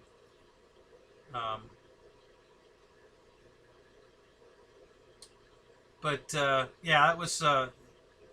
You know, Tim and I both laughed. It was, you know, well, we can write that one off, but no, we're not going to write it off. It's going to fly again. It's fine. You know, this is it's a pretty easy repair, actually. It's going together beautiful, so I'll have no problem putting it back together. And it'll be fine. Yeah, oops. But in the meantime, I bought another one. So I've been flying it for months. You know, this happened like back, I don't know how long ago was Tim here. It was quite a while ago. You know, so I immediately bought a replacement one, and then I started buying some replacement parts for this one, and I think I have all the parts I need. Pretty sure I do. So I just got to take the time to finish gluing it back together, and yeah, it's gonna be fine. Put it in the fireplace? No. This one's too good a repair, too easy to fix. Definitely not. You know, this is going to be a good airplane. No problem. I wish I had taken pictures of my EC 1500 after. You know. Now I'm going to tell you a story. This is not a bash on Spectrum. This is about the repairs of the airplane. I've never been hit at my flying field, where I fly now, with Spectrum out there. In 4.5 years of flying, I've never had a radio hit until about 2 weeks ago. So I landed my EC 1500 and, you know, greased it right in, beautiful. Got to the end of the runway, and I pulled off around the corner to the left to get off the active part of the runway in case somebody else wanted to land. And I was going to walk over to it and taxi it over to the other guys because I wanted to show them something. And all of a sudden it just took off on its own. I had the radio over my head, you know, had the throttle pulled as hard down as I could hold it down, and it didn't respond at all, and it went full throttle into the crowd. And So it hit one of the kids, and it just got airborne. I mean, it took off so hard that it was actually flying. It was only a couple inches off the ground, but it was flying when it hit the guy in the leg. It was the son of one of the guys out there. He didn't get hurt at all. No, didn't scratch him. It hit the wingtip, hit him. But because of that solid carbon bar that's in there, not a tube, but it's a solid hard bar, it didn't give at all.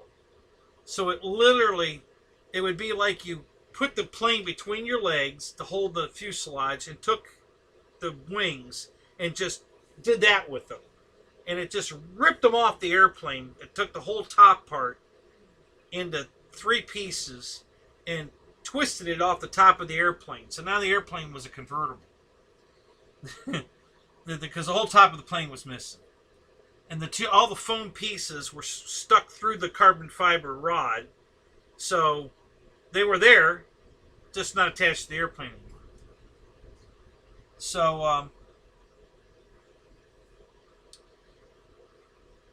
I you know, thank God nobody got hurt or anything. Didn't break a prop or nothing. But the plane, if this was the fuselage, and we'll just say that this is the wing, okay? The two of them are laying together like this, on the ground, half under a guy's trailer, like somebody had placed them there. You know, like the wing was one piece.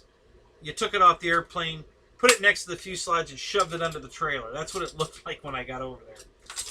And so I took it home and I repaired it, and the repair came out perfect. It's I haven't even painted it yet, and you can't see the repairs. If I brought it in here right now and showed it to you, you wouldn't be able to see the repairs on camera. The camera hides it, but it came out beautiful. So that plane, and I've been flying it for 2 weeks now since that happened. Flew it last weekend. I flew it again today. It flies fine. The fix came out beautiful. I am gonna. Thank you, Christy. So I am gonna touch up the paint. I'm just gonna take my airbrush, and I went to Lowe's and had them mix paint, white paint, to match the foam, to match the bare foam. I brought him a piece of bare foam like this, and I said, "Here, make me this color." And he looked at me like, there's no color. I said, I know, but your camera's going to find a mix.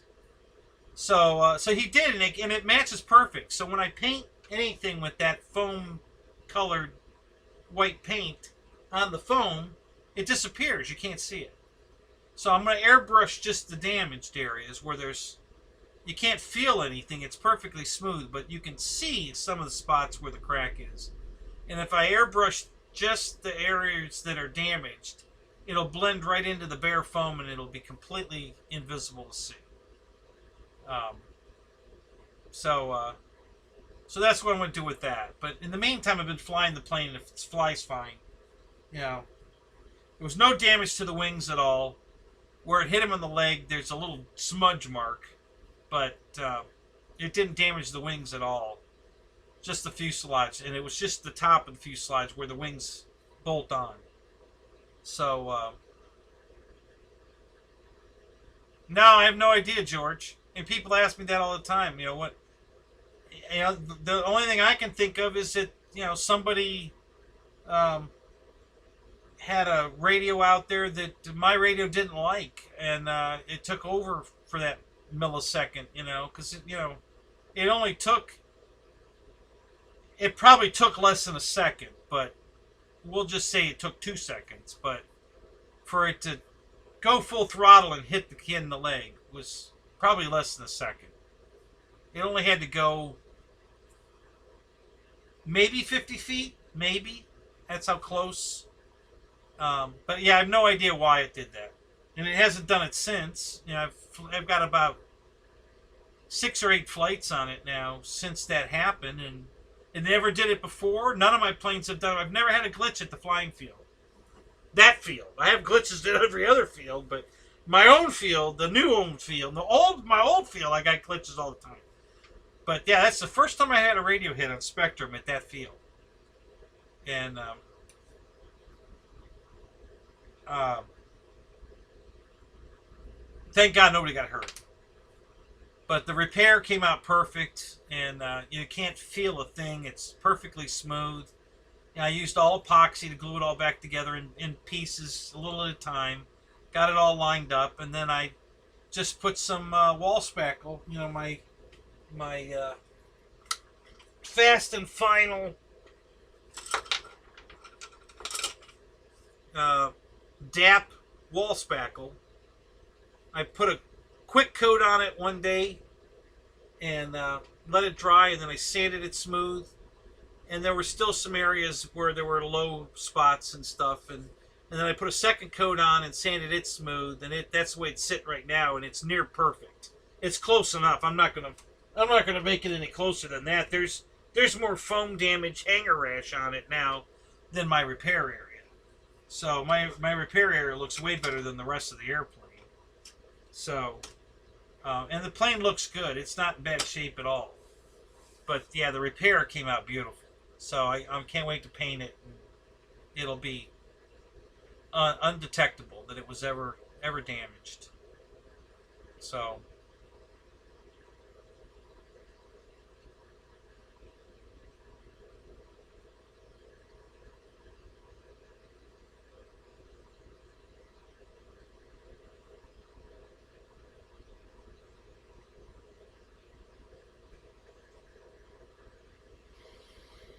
All right, Craig. It's good to see you here, man. You have a good night.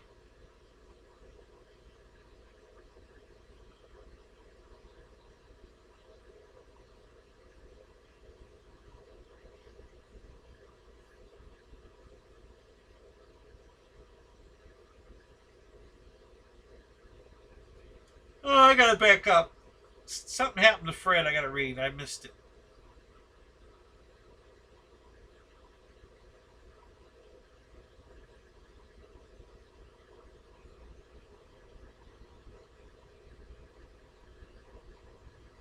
Jesus, how far back do I gotta go? I saw the safety video comment, but well, let's see the rest of it.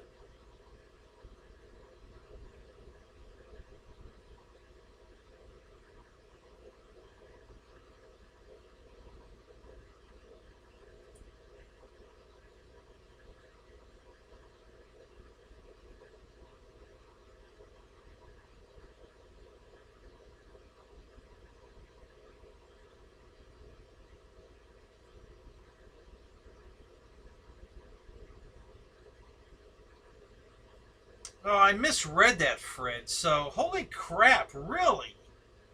So your yak got hung on a power wire and then it exploded. Holy crap.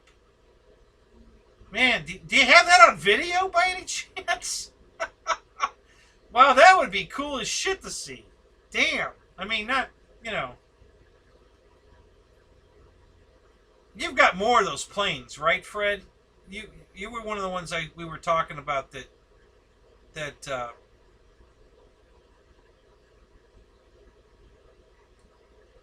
oh, I see a message I missed from Ping Pong. Yeah, it's not the foam that's the problem in the cold. It's the plastic. Yeah, there's no problem with the foam. The issues I've had in cold weather have been plastic bits that shatter like glass. A couple of my quadcopters, I had props shatter in midair during the flight because it was too cold, and they just shattered like glass. And then I had a beautiful landing with my Taft Hobby Donner 27. It's a German spy plane, you know, or not a spy plane, a observation plane. It's kind of like a Storch or a Cub. It's very similar. So I came in with it was cold that day. It was 54, I think, or something. I know that's not cold. The landing gear, the plastic they used for the fairings on the landing gear, Came in beautiful. Didn't even flex the gear, the steel gear. I mean, not that I could detect. I mean, I didn't. It was a great landing. It was beautiful, but it shattered both the landing gear covers, the plastic covers. They just shattered like glass. And I was like, son of a bitch. And those are hard to get because that plane's, you know, rarely available. I did manage to get a new pair of them, but that's when I stopped flying. If it's less than 60 degrees, I don't fly. It's not the foam. It's the plastic that gets brittle, super brittle. And this explodes, you know, when it's disturbed in any way. So, yeah, you know, it's, you know, the foam airplane part of it isn't the problem. It's the plastic parts.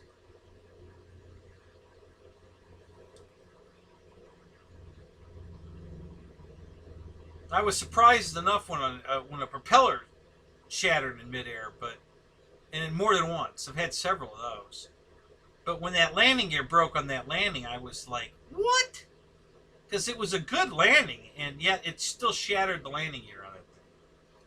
So the new replacement gear has been perfect ever since, but I don't fly it in sub 60 degree weather, and I haven't had a problem with it since. You know, the plane flies great, and the landing gear hasn't shattered, and everything's been great. So, George, you're leaving me too? Oh, God. All right, George. You have a good night. Thanks for stopping by, man. I see a bunch of guys have left. You know, I'm down to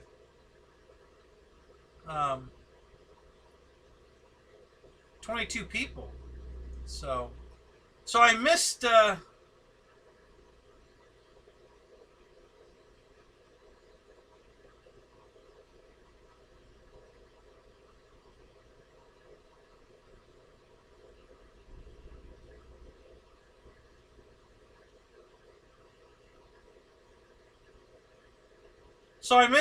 Dave's comment and his $20 donation to the show. I know, Dave, if you're still here, thank you so much. Thanks for your efforts at Motion. You know, we tried. You know, what are you gonna do? Nothing we can do. So anyway, but thank you, buddy. Appreciate everything you did. Appreciate the $20, dude, so much. That's great. Thank you so much. And yeah, we'll just move on. Not a big deal. I've lost enough sleep over it, you know. So, what did they say to you? They just, when that guy that was giving you all that hope, oh, it's on his desk and we're gonna get a favorable decision. Was it the same guy you talked to again, or no, or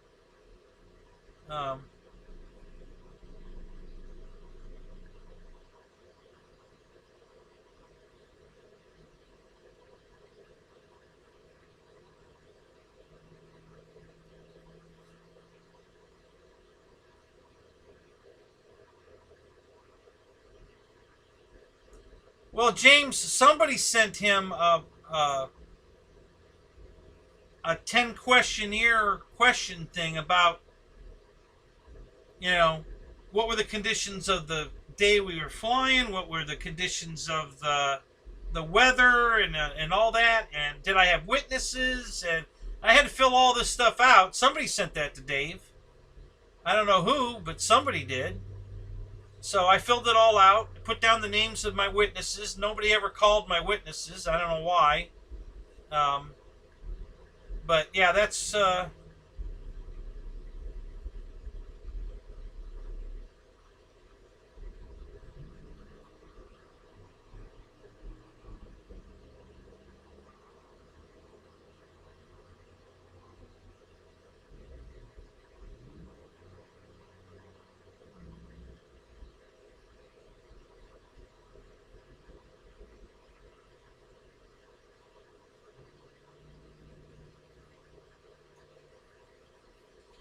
okay, James. Well, that's interesting because, like I said, because Dave was the one that bought the plane, but it was shipped to my house. They had a record of it being shipped to my house, but they wouldn't talk to me because I didn't buy the airplane.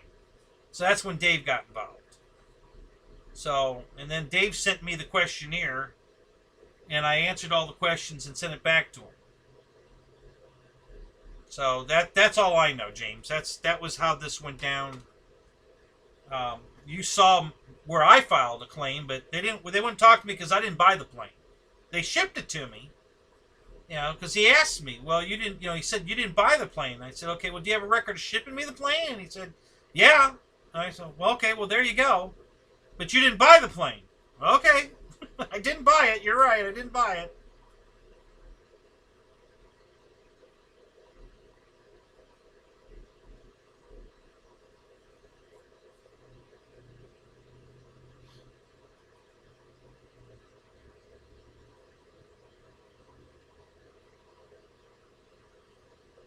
Well, that's a good question, James, because they've been putting us off since then. Unless all this time Dave hasn't really done anything, which I find hard to believe, but you're telling me there's nothing in the system under his name.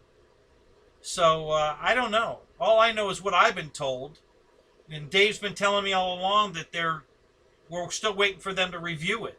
That he filed all the paperwork I sent him, and that we're still waiting for feedback from Motion on the, on the thing.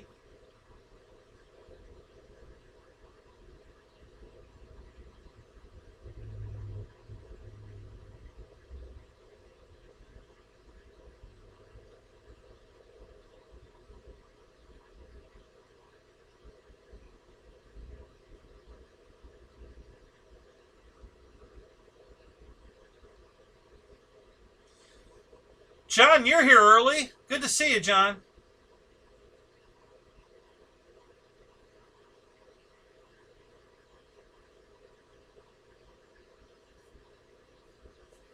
Okay, James. Well, whatever it was. I have a question for you, though, James. Didn't you, on several of your shows, talk about how you sell light kits to put in these airplanes? That fit the planes and are so easy to install because of the blue box. They just plug right in. So, and was I dreaming that, or didn't you talk about that on your show? About how easy it is to put lights in these planes. We sell light kits.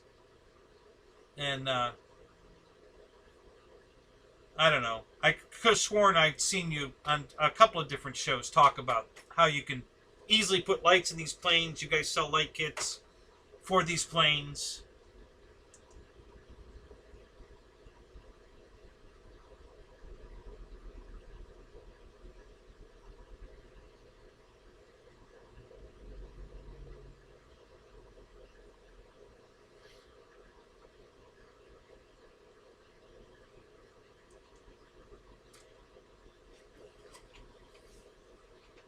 So you're telling me so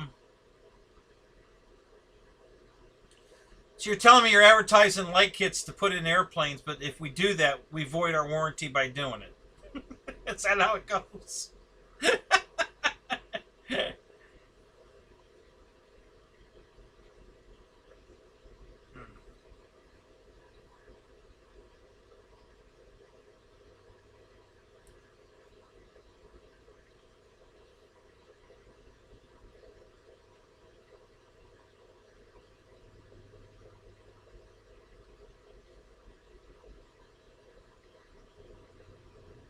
Yeah, I definitely will from now on, James. Good advice. I will absolutely maiden my planes before I do anything to them.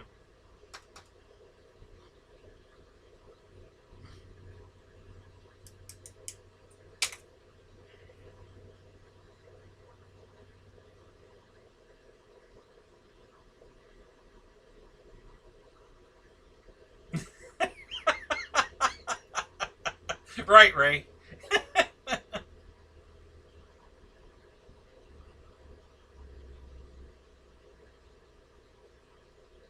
Oh, everything I put in the plane was from Freewing. I took the lights out of my two crashed Avantis.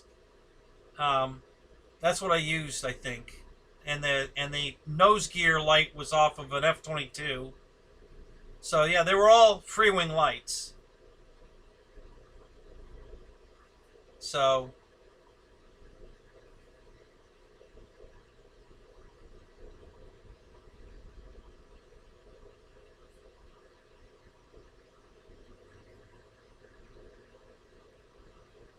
Yeah, James, I think I even said that to Anthony at the time. Um,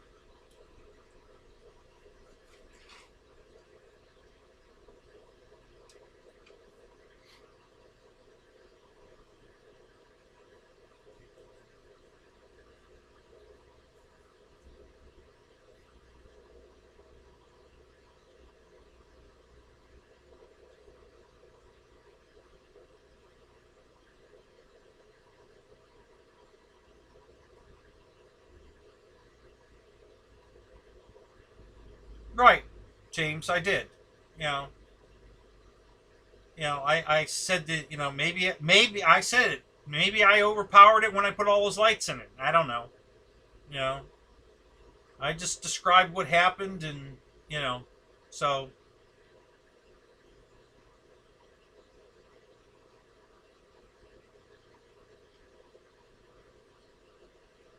well, because I was being fed information that you guys were reviewing it. You know, I was out of the picture at that point because I didn't buy the airplane. Dave did. So Dave got involved, and he was feeding me information that they're reviewing it. Then we got that form letter that we had to answer all these questions. So I gave him all the answers to that. I sent pictures in of the crash site, all the pieces we were holding that were busted. And again, I got feedback from Dave that they were reviewing it. And then I talked to my witnesses, and I said, "Did Motion ever call you about this?" And they said, "No, we never got a phone call." I said, "Okay." And so I was out of the loop with Motion, James. I was getting all my information from Dave. So, I can't answer any of these questions because, like I said, Motion was done with me because I didn't buy the airplane. They kept bringing up that it was, you won it. You didn't buy it, you won it. So, like, they don't owe me anything because I won the airplane, not because I modified it. They never said that the problem was because I modified it.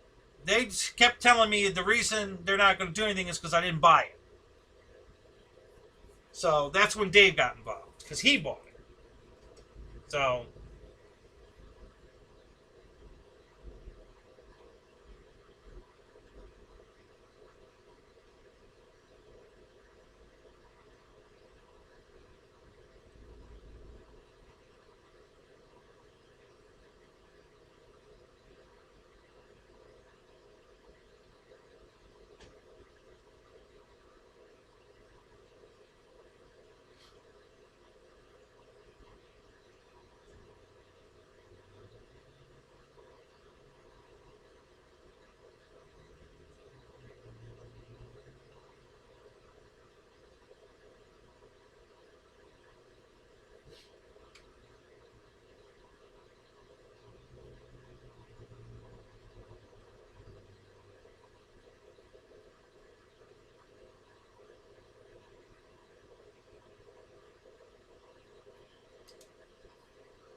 actually, Fred, I gained a viewer. We were down to 22 people a minute ago. We're back up to 23.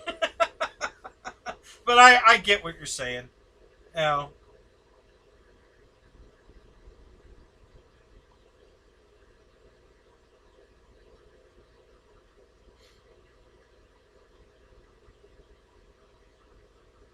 Yeah, sure, Ray. What do you want to talk about?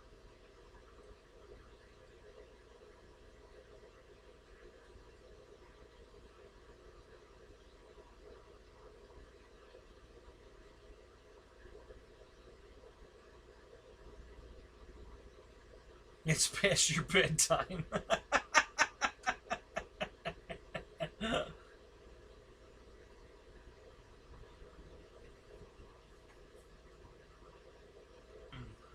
Anything but this.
6 fiery booties for the night. How many do you make in one night, Ray?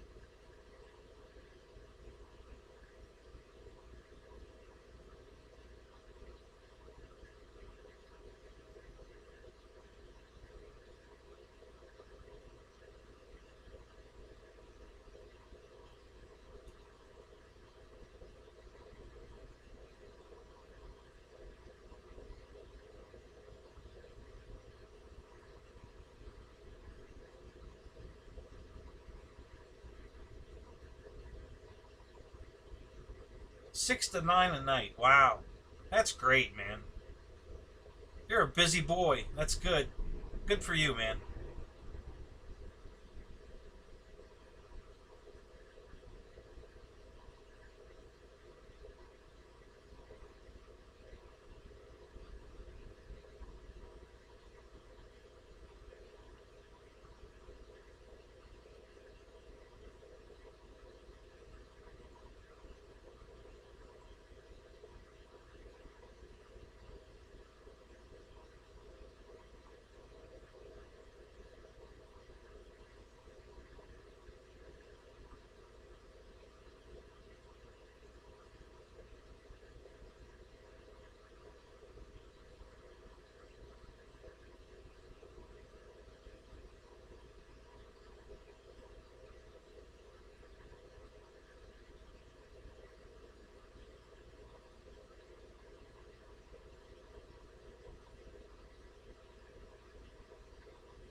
Back to work.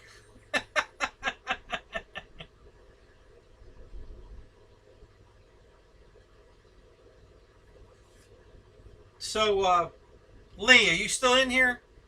Did the did me bringing that out here help? Did we get your question answered?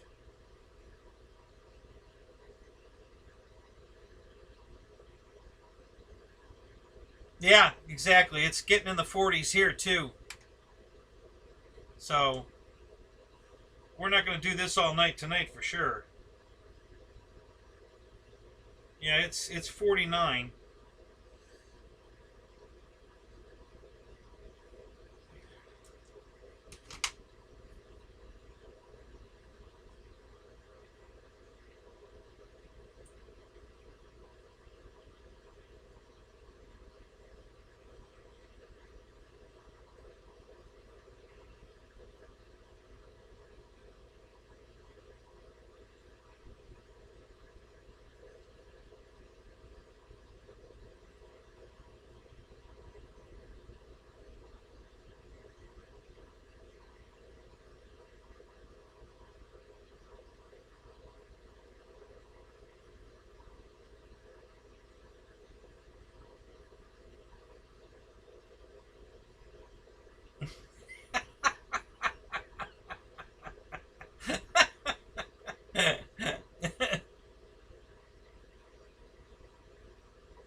All right, Ray. You have a good night, buddy.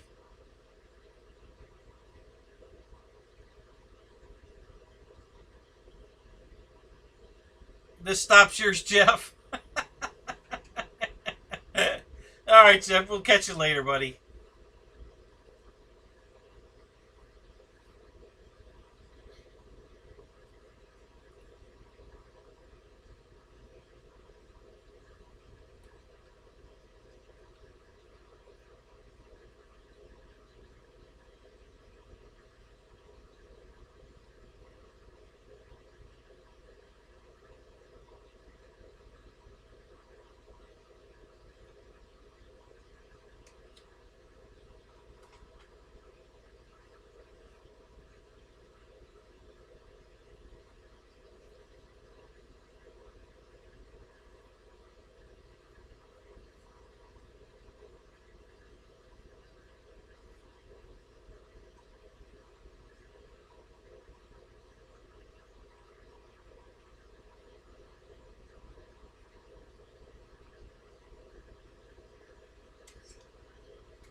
Right, so you always want to stir the pot, man. You are so funny. Yeah, let's talk about radios. That's everybody's favorite subject in here. uh,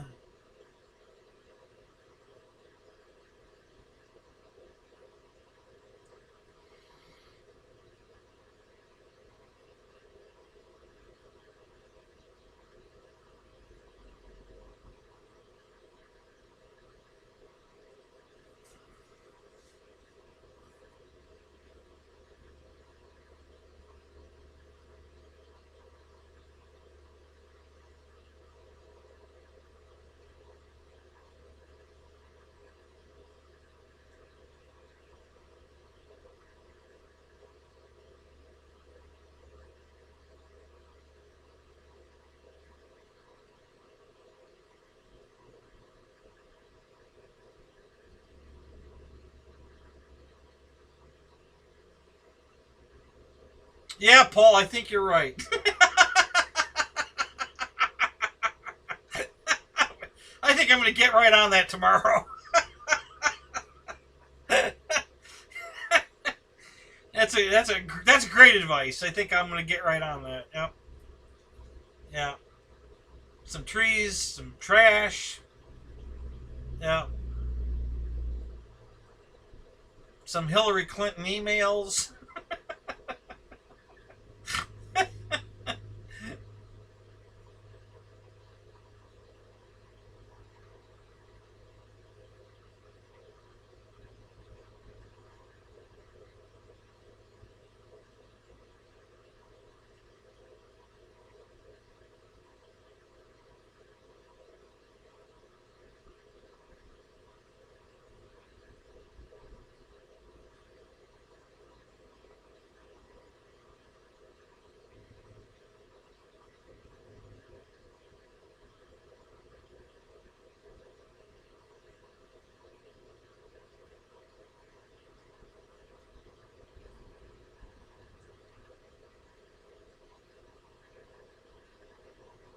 That's great, Jody. Good for you, man.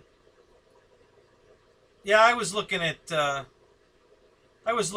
F-15s that were in the open box because of the small compression. That didn't bother me a bit.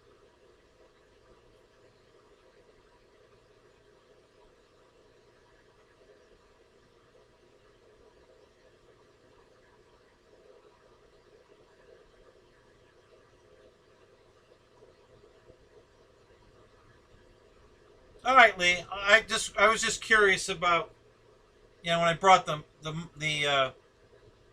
cub out here. Did it help? I mean, did we resolve your issue there? Or were yours broken or just pulled out of the foam? You know.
All right, Lee. We'll see you later, buddy.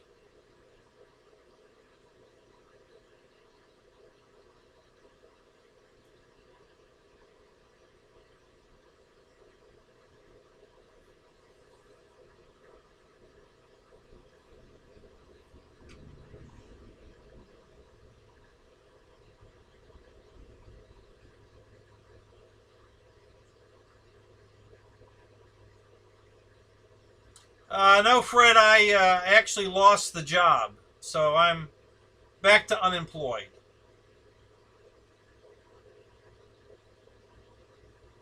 Oh, no kidding, Matt. Really? Wow, that's pretty interesting. I love that. You know, that Taft unit sounds great, and it's very efficient. I mean, 12 minutes on a 90 millimeter jet is unheard of. No, it's not sword, Michael. I'm not that tore up about it. I'm a little disappointed in how poorly that office is run, and the attitude of all the women that are working there. But you know, now I know. So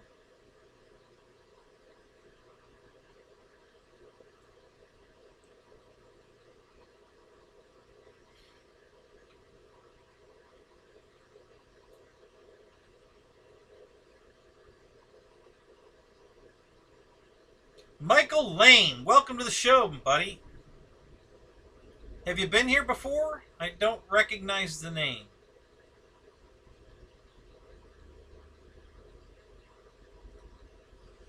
Yeah, Fred. They basically the woman in charge there uh, did what she called a random follow, which I checked with all the other guys. Nobody else has been followed, but they followed me around a day, and I actually called the cops on them because I didn't know who was following me, and 911 was ridiculous.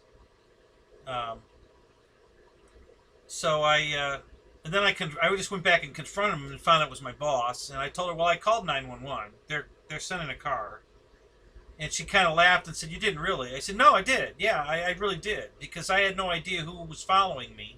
And the last thing I need is to get carjacked with all your packages in it and get fired because, you know. So, yeah, I did call the police. So the detective called me back, and I gave the phone. You know, I told him, well, maybe you should show up anyway because my boss doesn't believe I called you. And he says, put her on the phone. So I got out of my car, walked over to her car and her truck, and I handed her the phone. I said, here, the detective wants to talk to you. So they talked, and then and they weren't upset about it. She says, yeah, they actually told me I did the right thing. You know, when they were reviewing me and critiquing all of the things I was doing wrong, they actually told me that calling the cops was the right thing to do. So they weren't mad about that. But then the next day, she, right to my face, called me a liar and a thief. You know, she accused me of padding the clock on my time and on my mileage, just to make more money. So I told her that, I said, well, you can easily resolve that. Just pull my paper time card that your driver has right now in his truck, and you'll see I did not put, she accused me of putting down 76 miles for my trip yesterday. And I said, no, I went 51 miles, and that's what's on my paper time card, so go check it. And then she just said, well, you know, you know what this looks like. You know, it looks like you're, you know. And that's when I told her, I said, listen, I'll make this easy for you.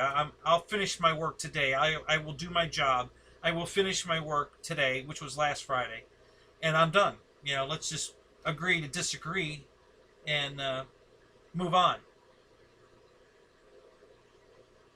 So, yeah, and that was the end of it. So they're still sending me text messages every day, though, telling me what time I start tomorrow, and my little daily quizzes,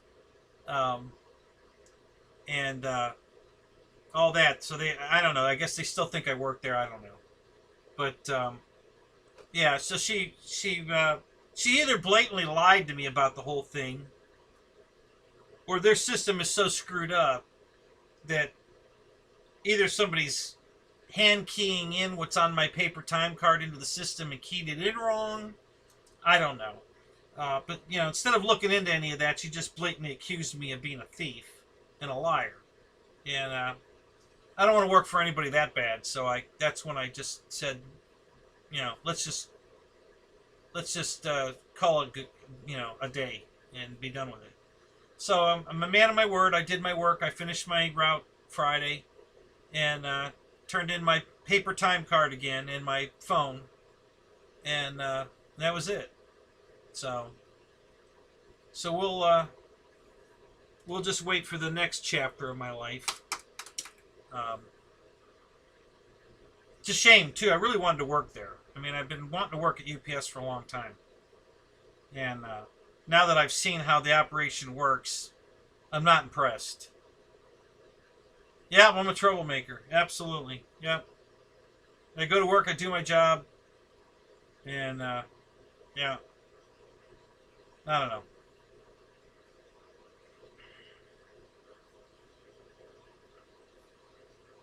I really think there's a lot of age discrimination going on out there, but there's nothing you can do about it because you can't really prove it.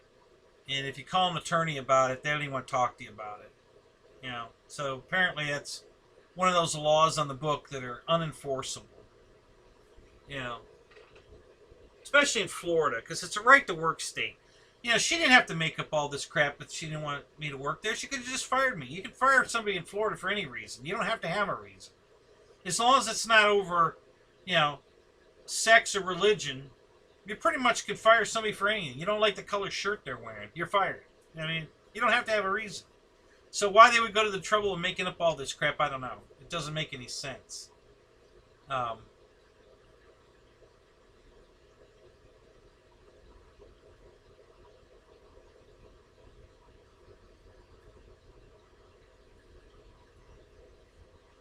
Why would you do that to a good employee? Why wouldn't you want them to stay and work?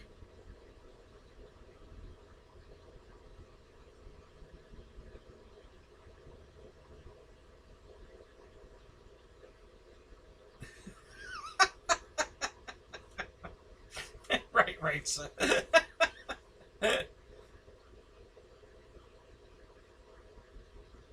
Yeah, that's what they keep telling me, Randy. But the doors just aren't opening for me. Um, it's it gets harder and harder every day to try to find a job. I'll probably end up going back to Disney. You know, they loved me there. They want me back there. Um, the issue right now is moving over that way to make it closer to go to work.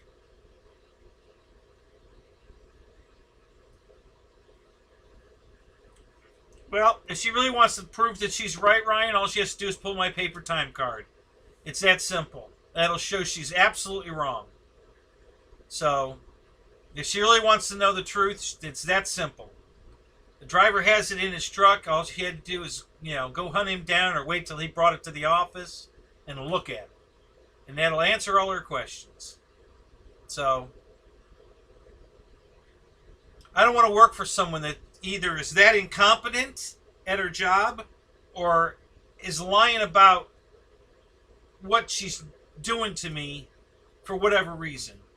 Either one of those is not someone I want to work for. And that's why I just said I'm done. Because, I'm not going to work for someone that either one of those situations is not a situation I want to be in. Yeah, I've run into that before, Joseph. I don't know if she was worried about that, but I have gone to several places where they were worried I was going to take their job because I knew more about their job than they did. I don't think that was the situation here, but maybe. Anything on the radar now? I mean, maybe.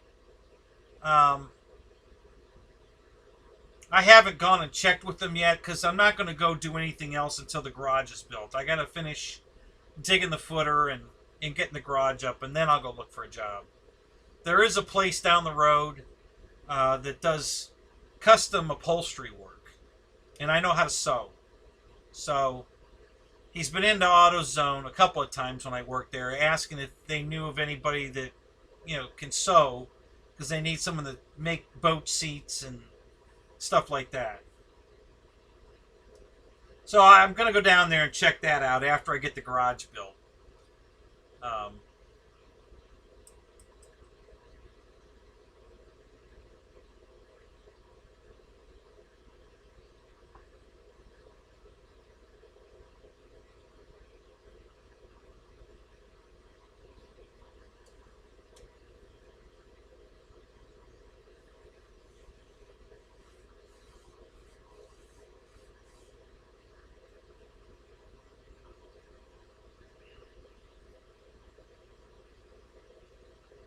Motion's hiring? Really? Oh, wow.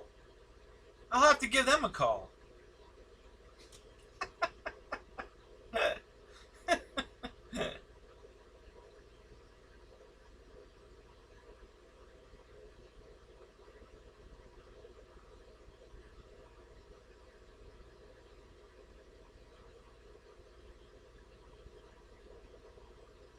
No, Dan, I was there more than a week. I was there 3 weeks, almost 4 weeks, I think.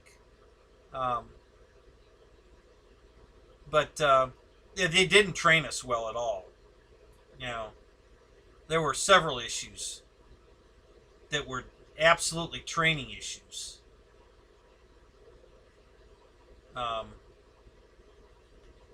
Our training was horrible.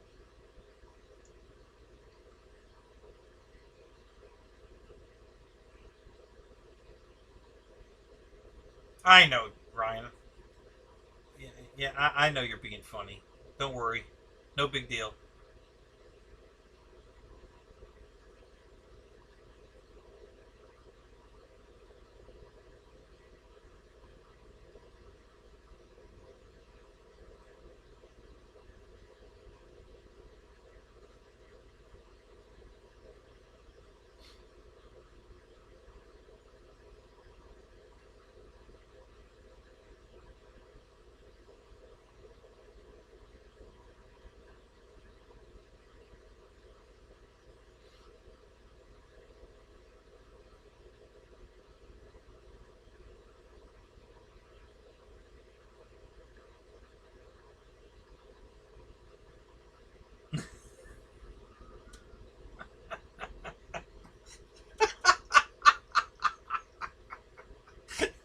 safe.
Yeah, Michael, there's a lot of truth in that. It's funny you say that, too. I got my union paper today in the mail for, I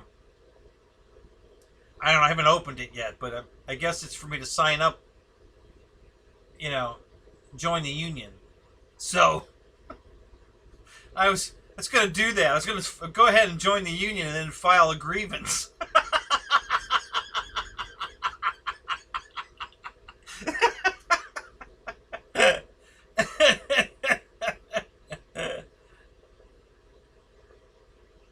Uh-oh, I saw a good one here. Hang on a minute. I got to back up.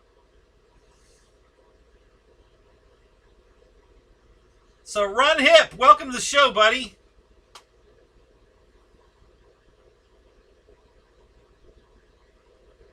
All right, Ron. Thank you, buddy. Thanks for watching that. I'm glad that helped you buy it. I'm glad you're happy with the plane.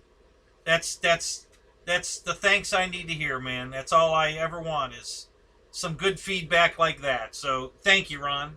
Welcome to the show. Glad you made it here. We have a lot of fun in this show. Not so much tonight, but we're trying. But yeah, I'm glad you're happy with the pits. You know, it's a great airplane. I love it. My replacement landing gear should be here Saturday for mine. They had to do a revision on the landing gear, and I've got new ones coming. So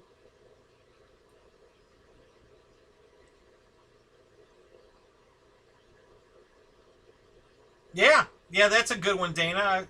You know, Dave's been talking about the dash and what did they call that?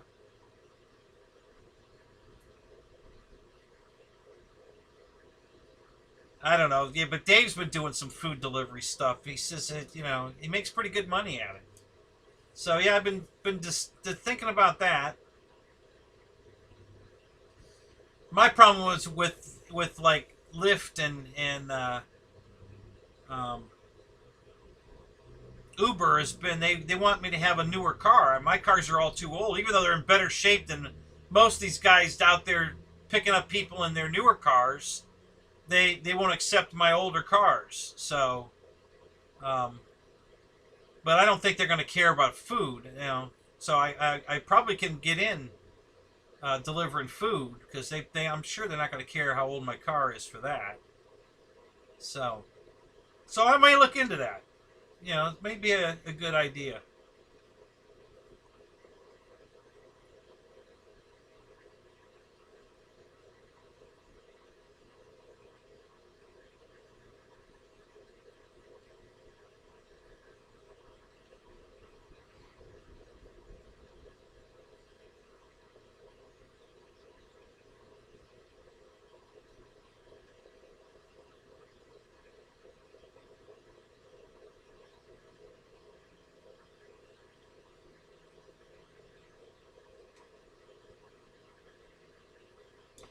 Yeah, James, they asked me to, um, Andrew asked me to put the plane all back together.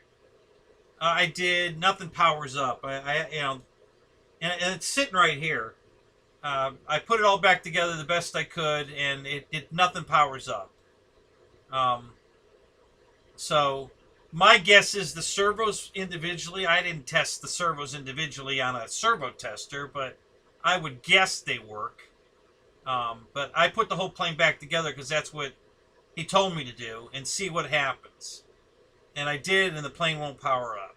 So, um, I don't know if it cooked on impact or cooked in the air. I don't know. But that's what he told me to do. He said, put the plane back together and see. Tell me if it works. So that's what I did, the best I could, and it doesn't work. So, I don't know if Dave told you what happened to his T-33, but apparently one of the flaps on takeoff roll went up. One was down, the other one went up, all by itself. You know, so and that was a very recent thing that happened. And if you haven't heard that story, Dave he can tell you exactly how that went. So there was something wrong with his plane that would have put it into a roll, which is basically what mine did. So I don't know if we both had the same issue or not. I have no idea.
Well, James, nobody asked me to test him until recently, you know, and you know, and he told me to put the plane back together and see if it would power up. So that's what I did. Nobody asked me to test individual servos, you know. Um, I can still do that if you want me to, if it's going to make a difference. I mean, you know, I'll be happy to do that, but that's not what Andrew asked me to do. I did what he asked me to do. He told me to put the plane back together and tell me what, you know, if it powers up. So that's what I did. And it doesn't power up. So, you know, like I said, they stopped talking to me months ago because I didn't buy the airplane. You know, I was out of the loop at that point. That's when Dave got involved. So nobody's been talking to me until you know, I think,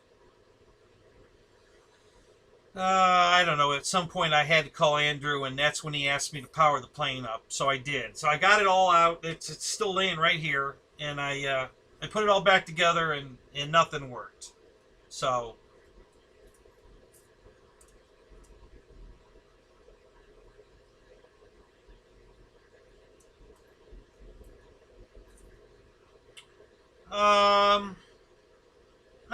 couple of months ago, I think it was, Andrew, we got, on the phone. I don't remember if I called him to check on it or if Dave if Dave told me to call him. I don't remember, honestly. I don't know. I just know that I did have one conversation more recently with Andrew, and he wanted me to put the plane back together and see what happened. So I did, and it didn't power up.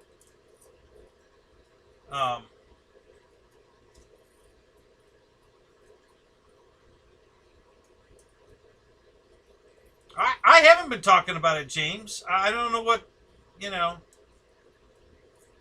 I haven't been talking about it at all. Yeah, I don't know what you're talking about.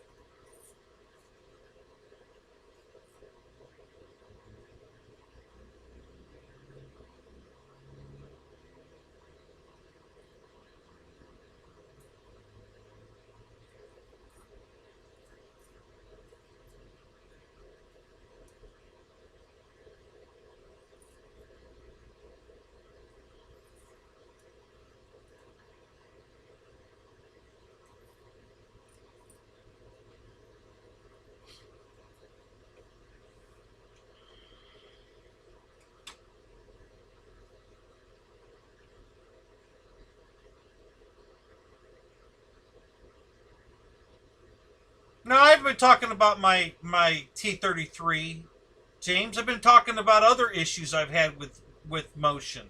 It hasn't been about the T-33. You know, I've been talking about other issues I've had since the T-33 that I'm not happy about.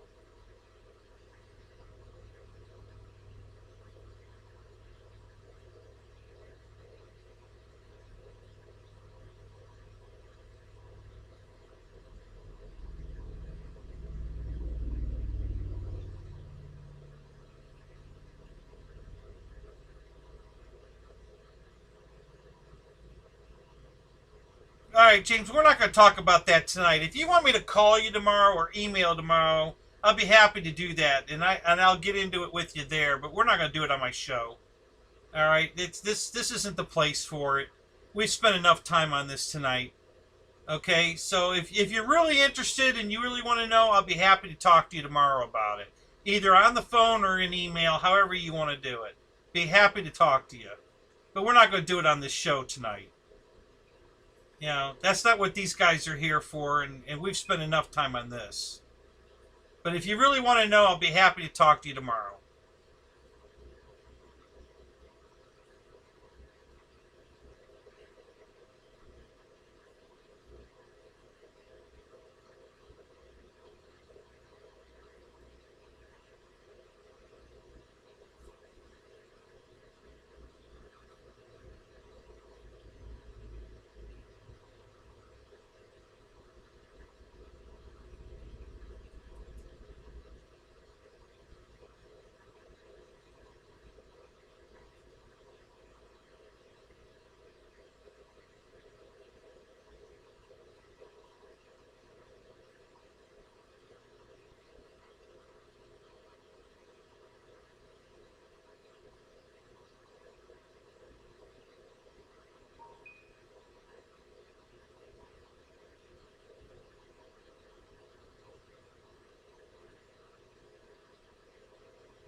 I wasn't discussing the T-33 tonight at all. I missed that part. I went to get this cub, and when I came back, you were here and there was something going on. I didn't see anything about it. I hadn't said anything about it tonight at all. So I don't know who brought it up or what, but it wasn't me.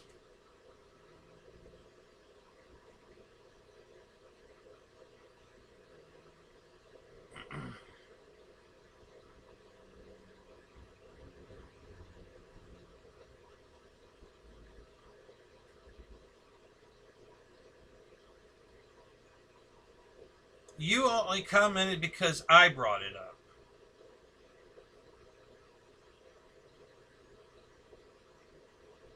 Okay.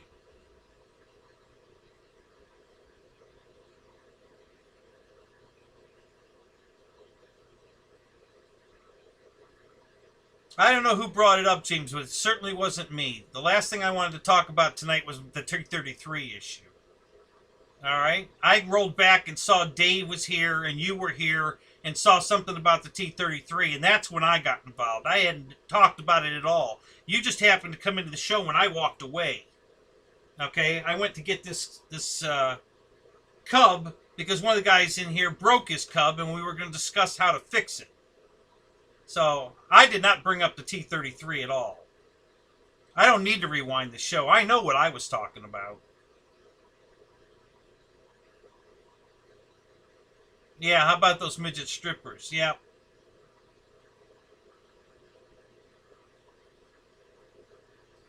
With the AC on and just hit the switch. You forgot all that, Ryan.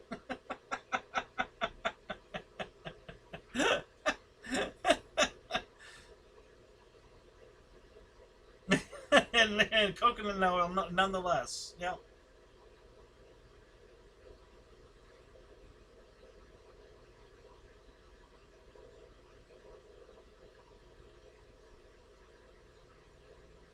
Uh-oh, deer in the airstrip, beagles barking. All right, John, we'll talk to you later, buddy.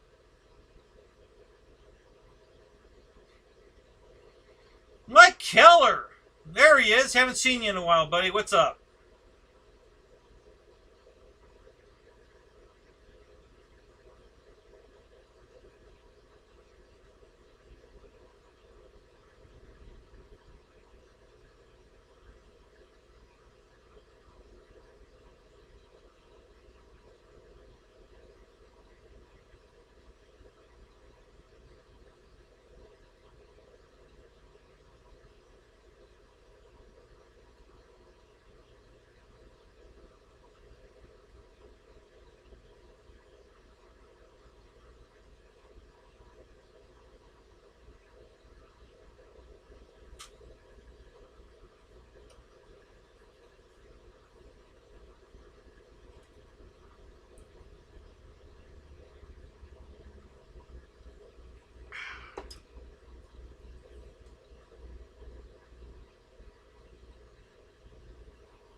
Yeah, social distance. Yeah, me too.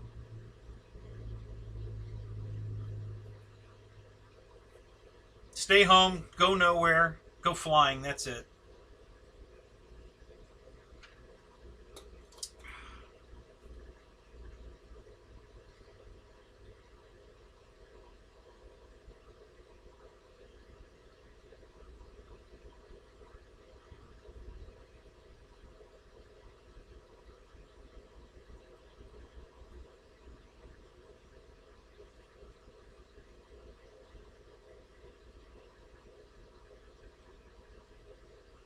Yeah, I'm waiting for mine. Mike, I think they're coming Saturday, I believe.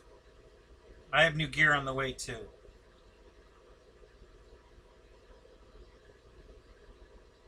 Yep, Dana is supposed to be here tomorrow. I'm hoping it's going to be here tomorrow.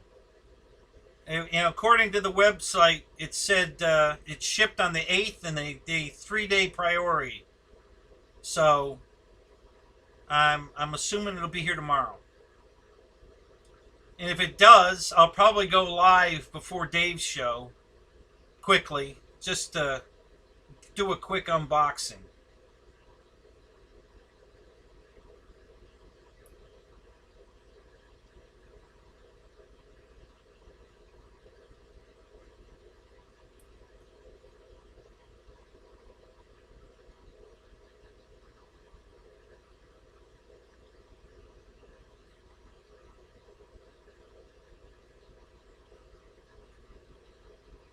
What problem were you having with the battery tray?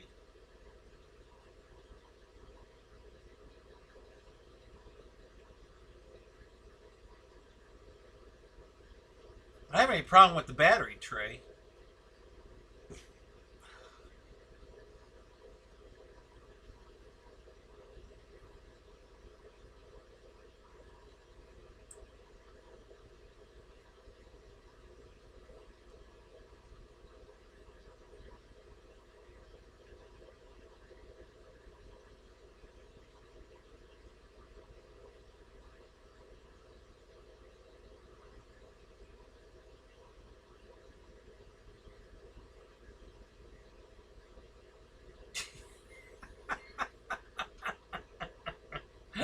Yep, I'll just have to do a thorough. I always check all that. Yeah. I do so many pre-flights before I ever fly it. I pre-flight it when I build it. I pre-fly it when I first get to the flying field and put it together.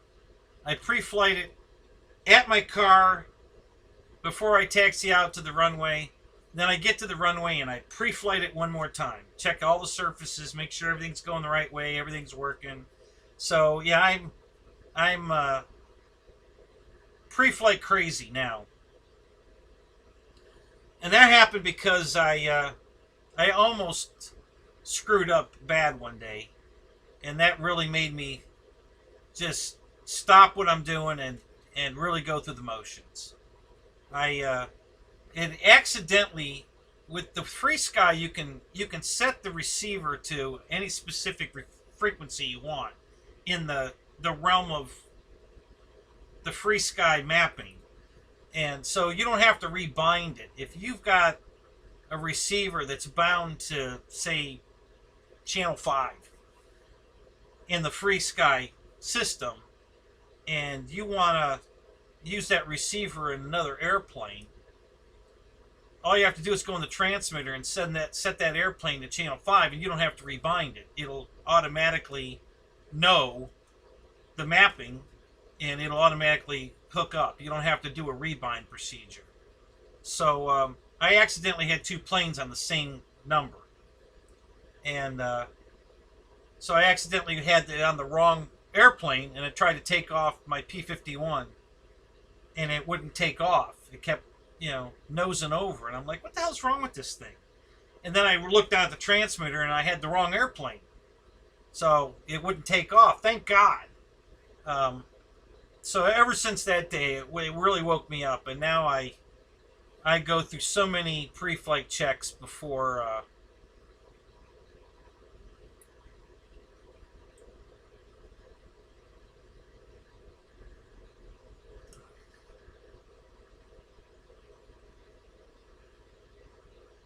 It's cold here. It's in the 40s right now in here, and I'm starting to shiver now. So we're going to be ending the show here pretty quick. I said I wasn't going to go past midnight anyway, and we're already past that. But yeah, we're getting close to closing it down because I'm starting to shiver. It's cold. And like I was saying, it's not. If I was doing something, I wouldn't be cold. If I was moving around, working, flying an airplane, doing something, but just sitting on this stool, I'm not moving around. So, I'm getting cold because I'm not moving around. That's how I got the frostbite that night. So, and it was close to this temperature when I got it. So we're going to be ending the show here pretty quick because I'm cold.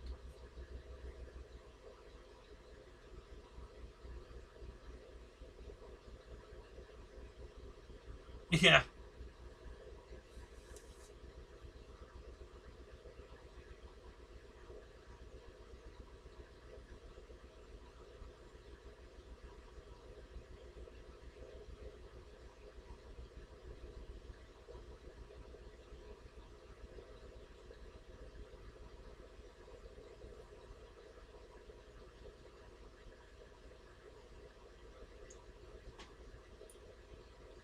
Oh, you didn't? You ordered an Uber Eats, did you?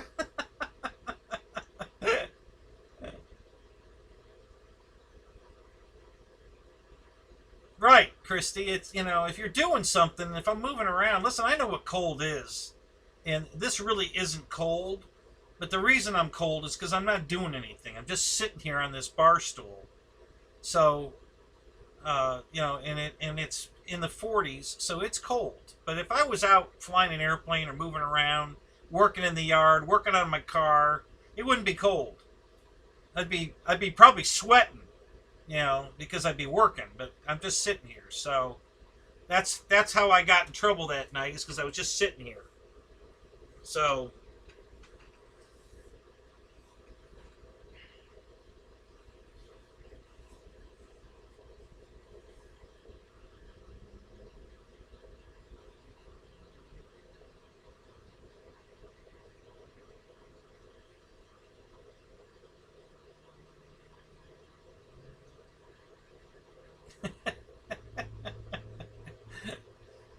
A large Canadian pizza. I don't know what the difference between an American pizza and a Canadian pizza is.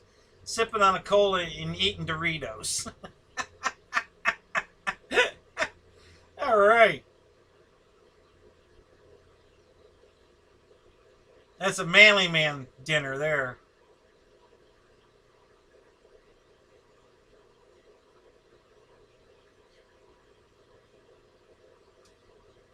SpaceX heater. I've got a little heater here that's doing, this side of my body right here is pretty warm. This, but this little heater, that's all it can do. The rest of me is pretty cold over here, and like I said, I'm shivering, so it's time to go. We're gonna end this pretty quick here.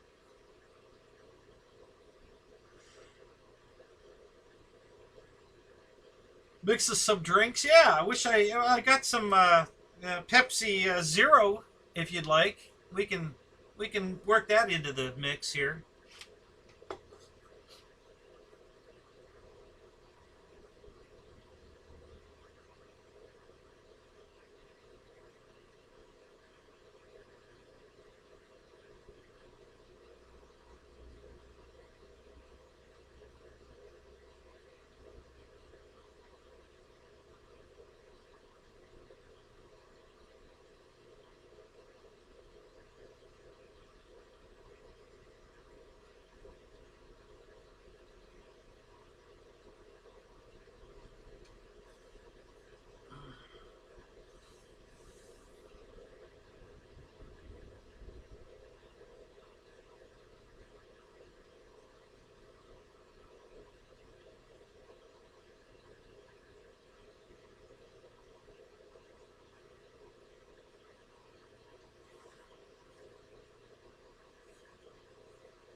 So is Canadian pizza a pizza with ham on it? is that a Canadian pizza?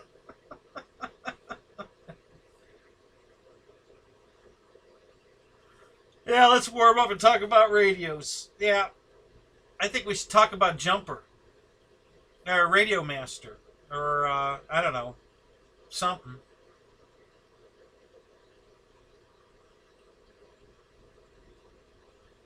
Ham or bacon.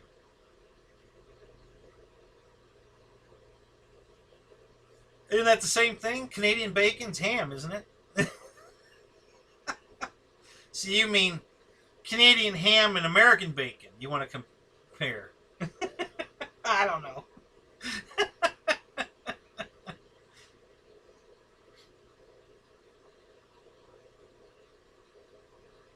It's like ham in a tube.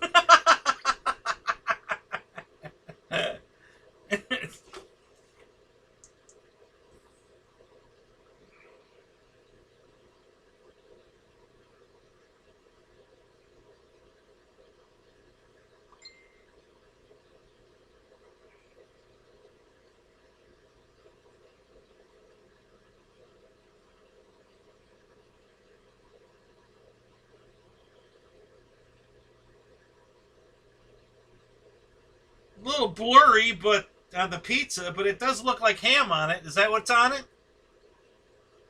Looks like you got some ham and maybe some mushrooms. I don't know. Kind of looks like ham and mushrooms. And a Coca-Cola and Doritos.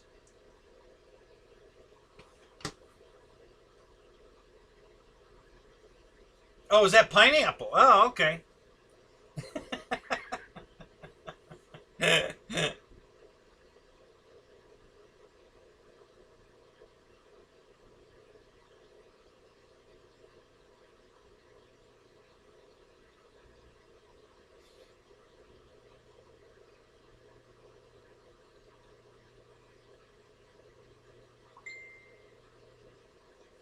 Yeah, Dana, those resin printers are expensive. Oh my god. Have you used it yet? You printed anything?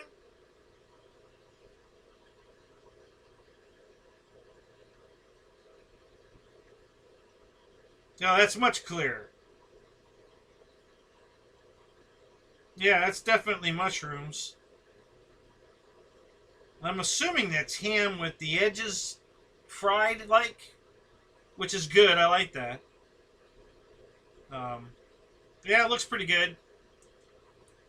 Fred Barron, thank you so much, buddy. That's awesome, man. Thank you.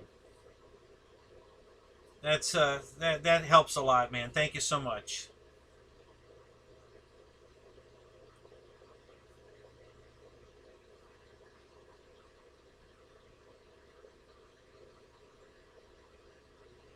Oh, you just ordered it today. Okay. Heat pineapple? Oh, man, I love pineapple.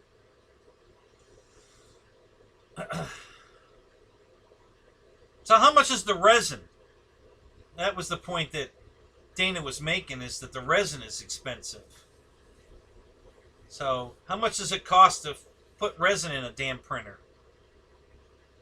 I don't know a damn thing about a resin printer, other than they were expensive.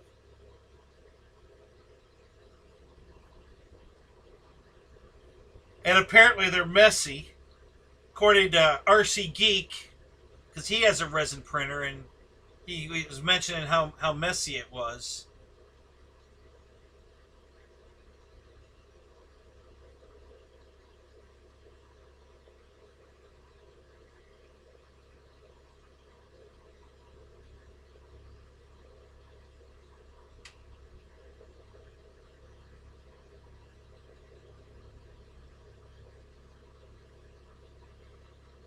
$50 for 1,000 grams.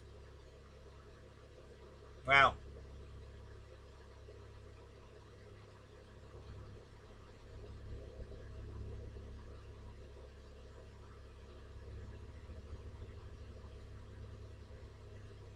Oh, Owen, thank you, buddy. Appreciate that, man. Thank you.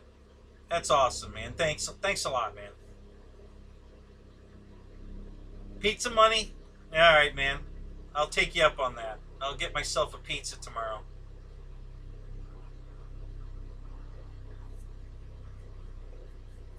Hot dog water.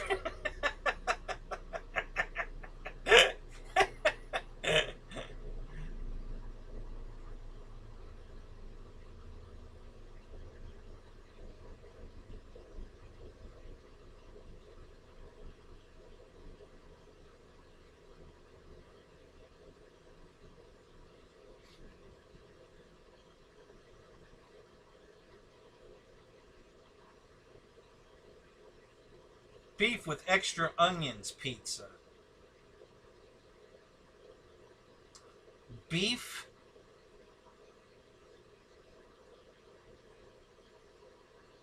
What kind of beef? What are we talking about, Randy? Spencer, have a good night, buddy. Glad you were here. Thanks for coming.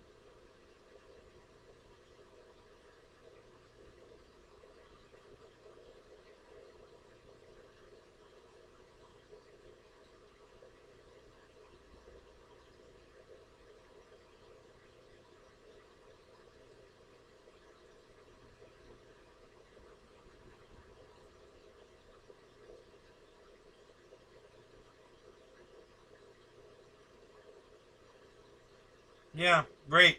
For sure. Welcome to the Nut House.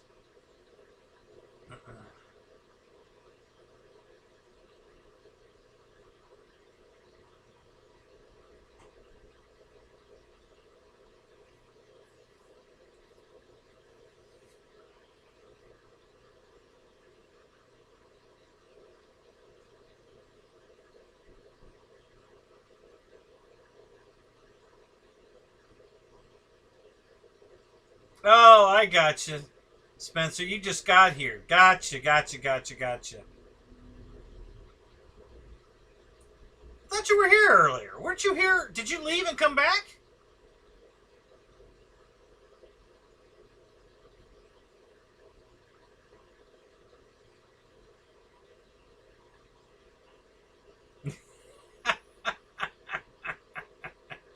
Marshall, you're getting a little more love.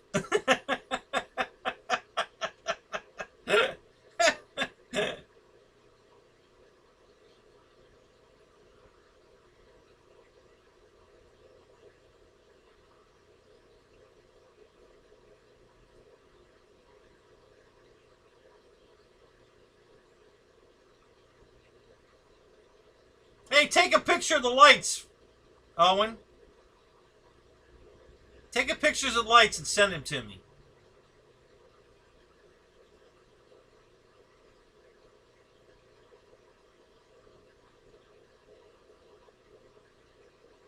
Ground beef and Funyuns?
Wrong, son.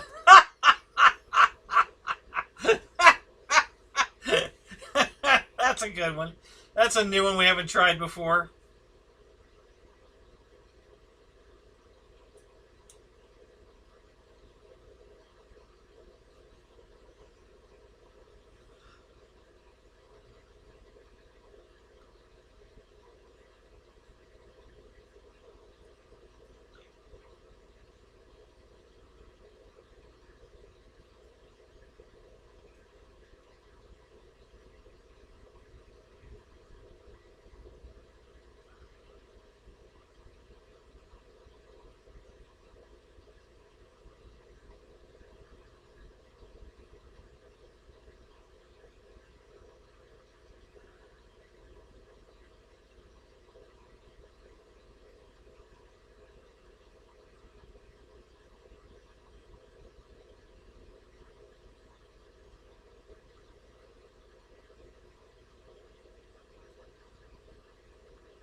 Yeah, GB, but I'm gonna be leaving shortly. I'm getting really cold.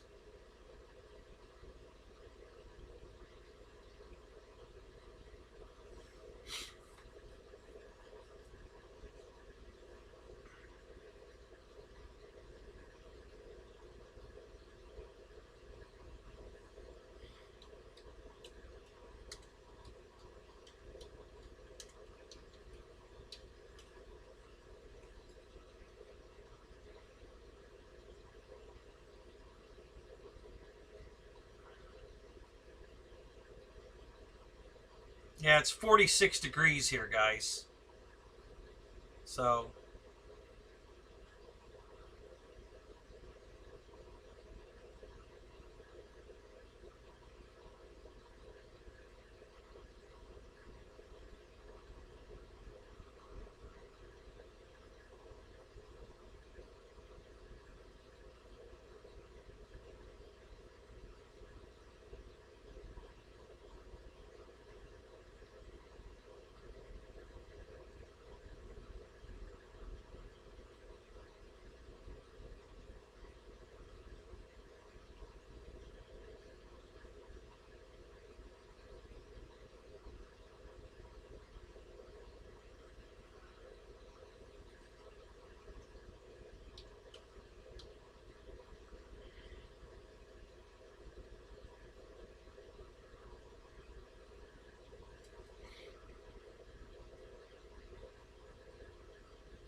what the hell?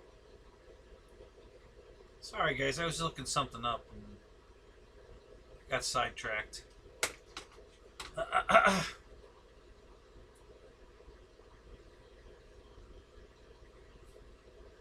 Yeah, let me scroll back up. So that's what I hate when I go to look something up real quick. Everything I lose everything.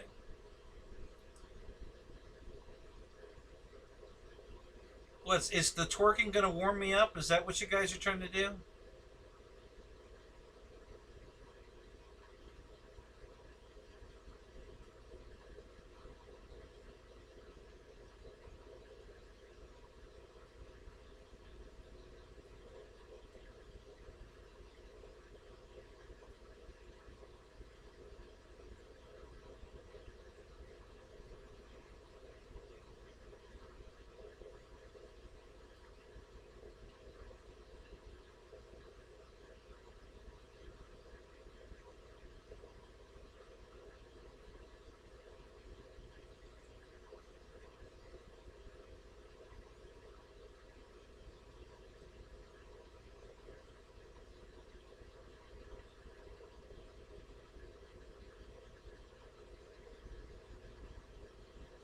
Thank you, Dana.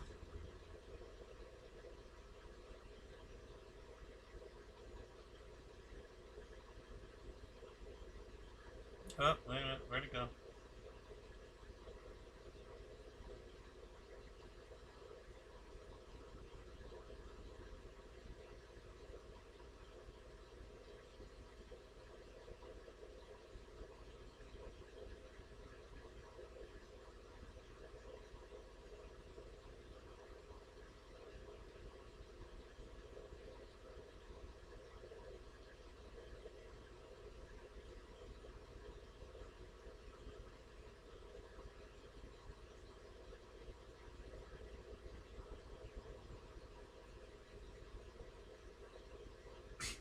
Actually, right, so you probably can.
Apparently in Florida, they can search if the dog's alerted to smelling drugs from outside the car, they can search your car. I don't know how exactly that works, but that's the way the law is here. They can't just search your car, but if they bring in a dog and the dog detects, reacts that there's drugs in the car, then they can search your car. They did it right out in front of my house one night. To some guy. They had him pulled over. They were blocking my driveway. Thank God I didn't have to go anywhere. They had him out there for 2 hours. And then they took him to jail.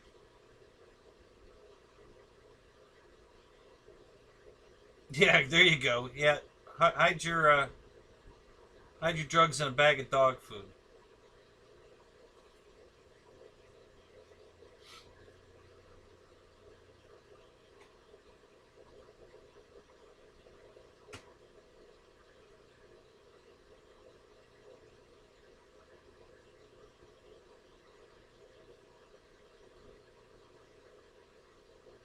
You want to hear something funny about drug testing? I mean, it sounds like Owen's company's pretty strict about it. Disney's policy is if they random test you and you've been smoking, you're fired. But 30 days later, you can come back and retest, and if you're clean, they rehire you. So basically, you're on the 30-day leave. You don't have to do anything. You get your pay back. You get your everything comes back as if nothing happened. So that's how Disney handles people that smoke pot. You lose your job for 30 days, and then you come back.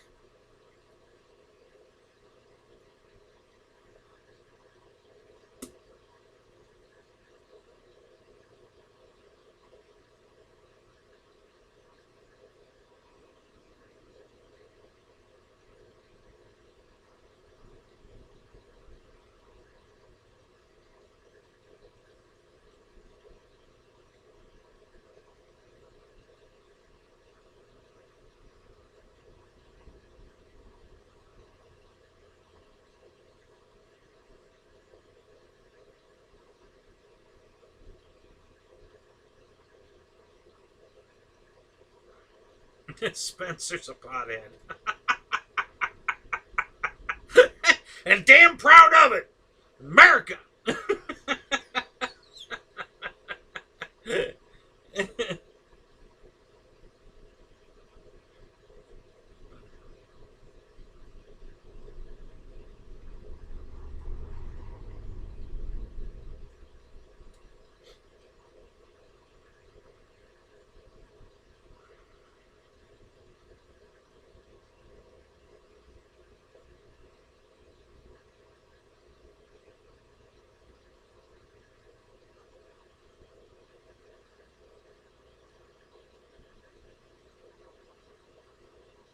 Yep, that's the easiest way. Just don't break the law.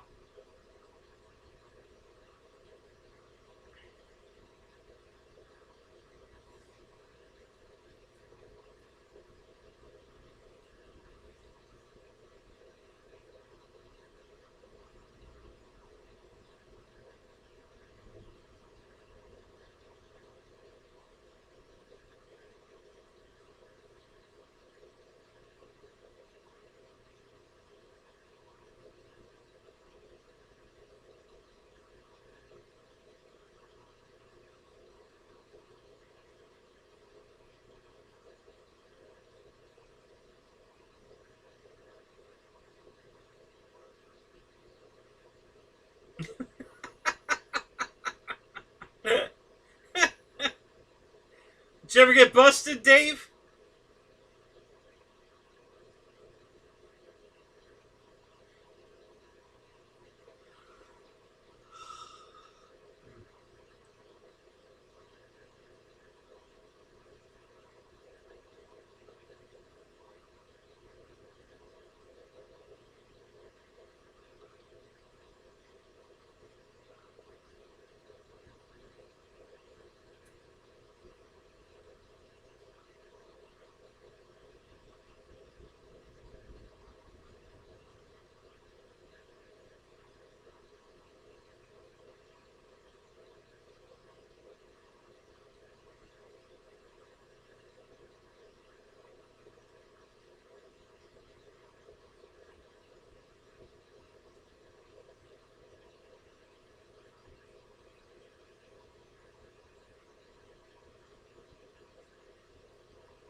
Yeah, nobody wants to talk about planes tonight, Christy.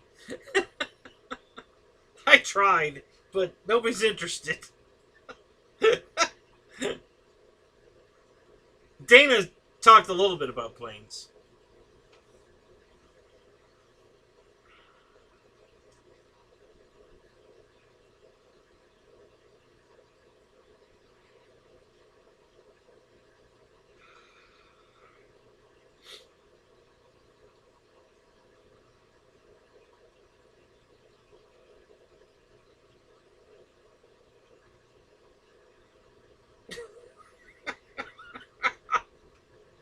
Oh my God, Marshall, that was way too much TMI, man. Wow, TMI. Holy crap.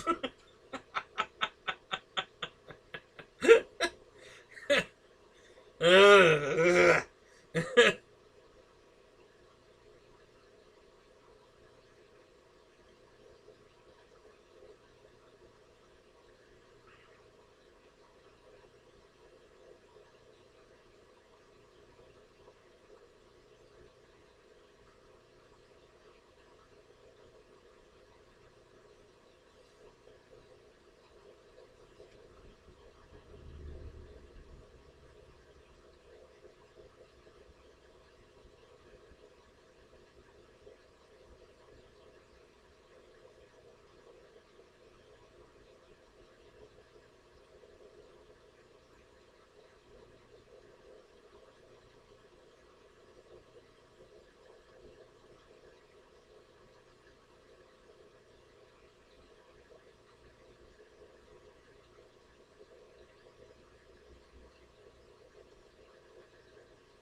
Yeah, it's not working, Joseph. I'm not staying warm.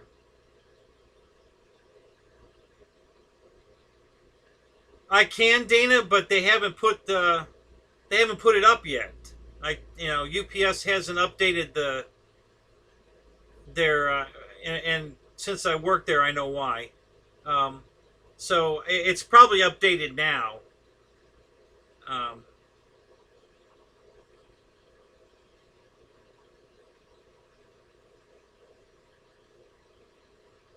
but I checked it before I came out here, and they still hadn't updated that tracking number.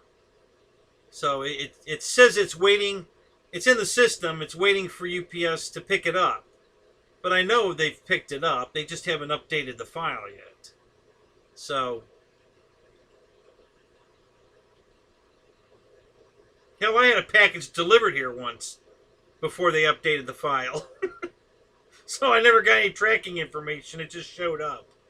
And then after it got here, I got the whole history of, they finally updated the file and the whole history came up on that tracking number after the package was delivered. So I was laughing. Oh, that was very helpful. Thank you, guys. That's like putting the caution speed bump after the speed bump.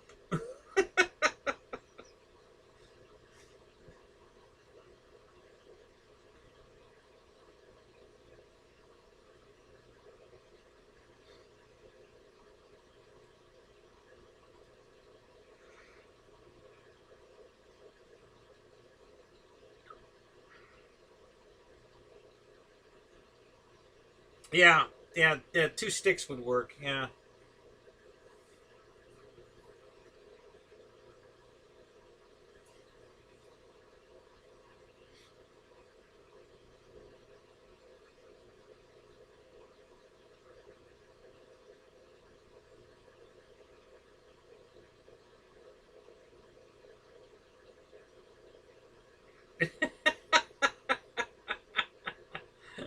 I think you left the bees out there, Dave.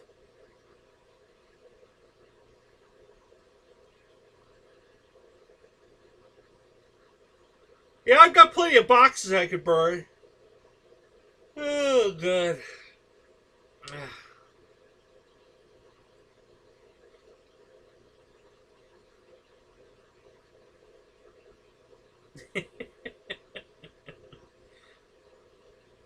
Does that really work? Does alcohol really warm you up?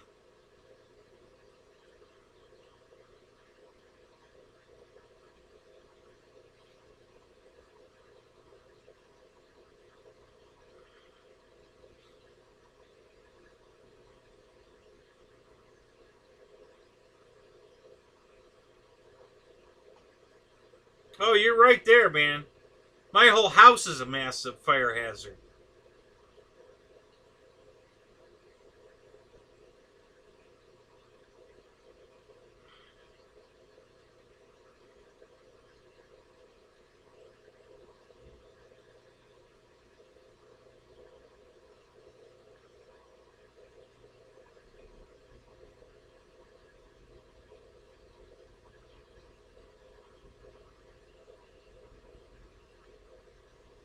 So we got 2 no's and a yes.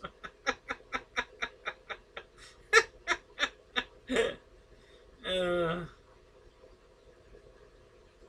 there's another no.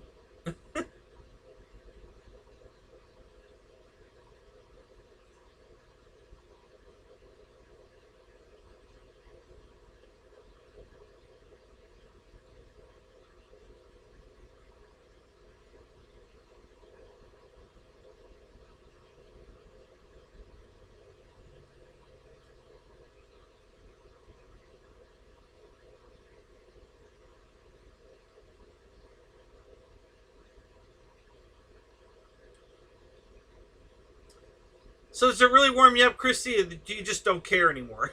Yeah, you're cold, but you don't care. Is there a particular alcohol that warms you up, Christy? Like, is it vodka? Is it bourbon? What, beer? What works? What actually warms you up? The reason I'm asking is because I've never had a drink in my life, so I have no idea. I really have no idea. So,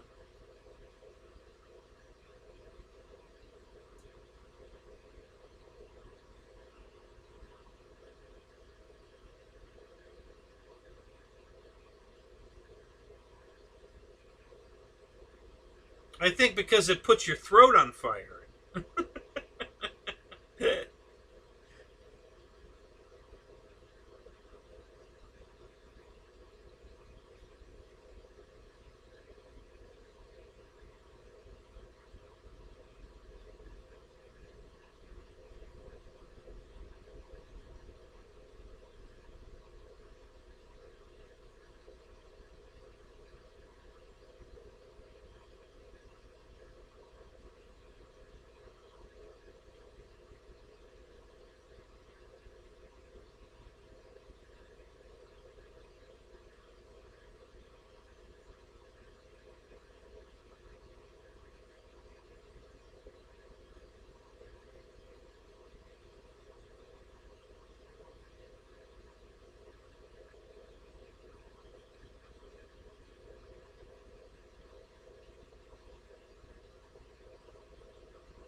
I've watched that in action, yeah.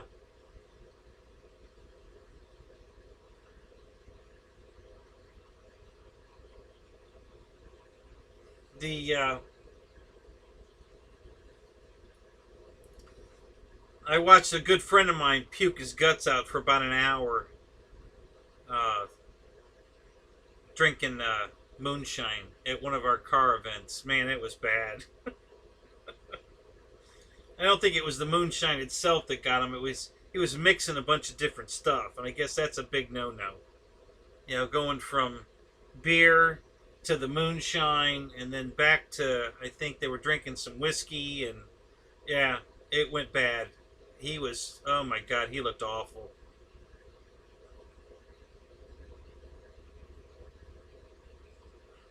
Oh, you love moonshine, Christy? Really? Wow.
uh,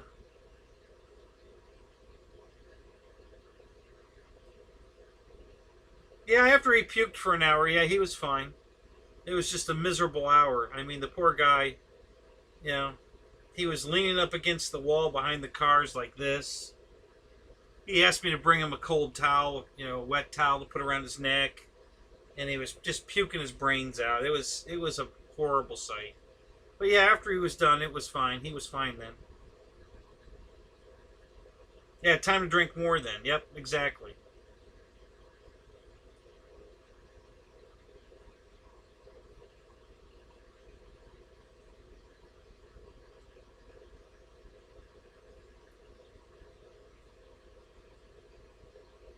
And then he drove home. No, no, he was already at the hotel he was staying at. He didn't have to drive home. He just went to bed.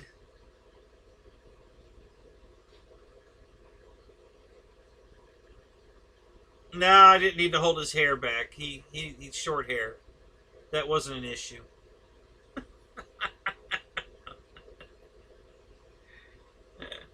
Oh, that's funny.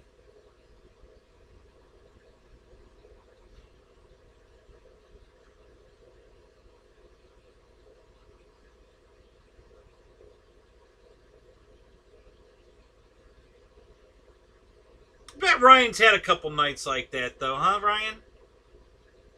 In your lifetime, I would guess you've had one or two nights like that.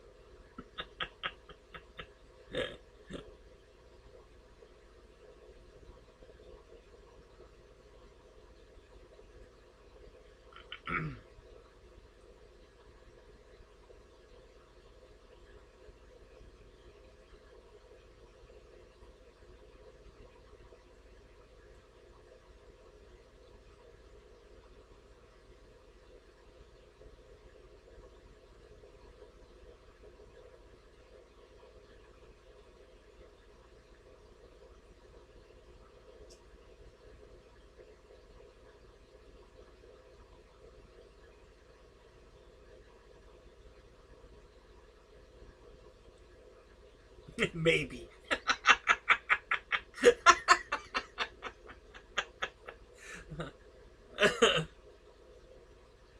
Plausible deniability.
Yeah, it's for the Christmas special show.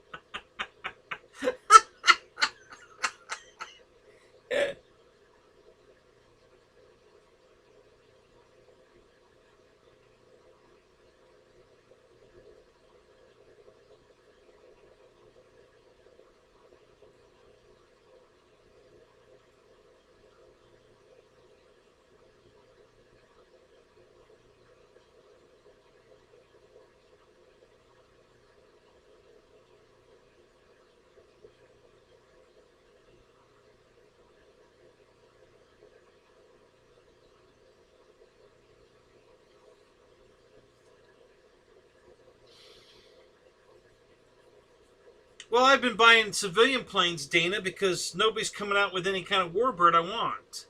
You know, they're all jets. I don't want any more jets. You know, the warbirds I want, they won't make. So, yeah, it's I might buy that Corsair from FMS. I wouldn't mind having that one. But that's really the only thing that's out right now that I want. You know, military. But there's a couple civilian planes like the RV-8 and this 182 that I wanted. So, but yeah, nobody's making any military planes. They're all making jets.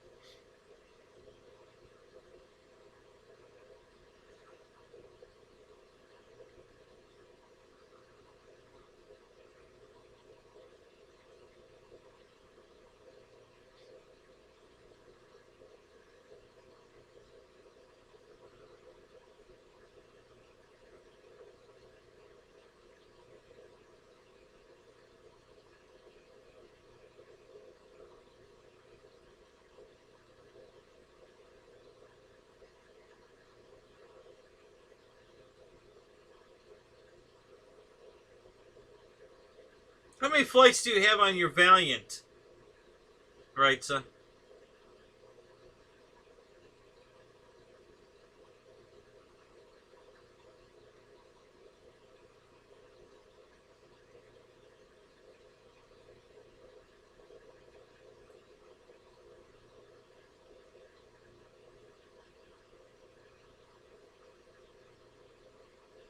All right, Brian. Have a good night, buddy.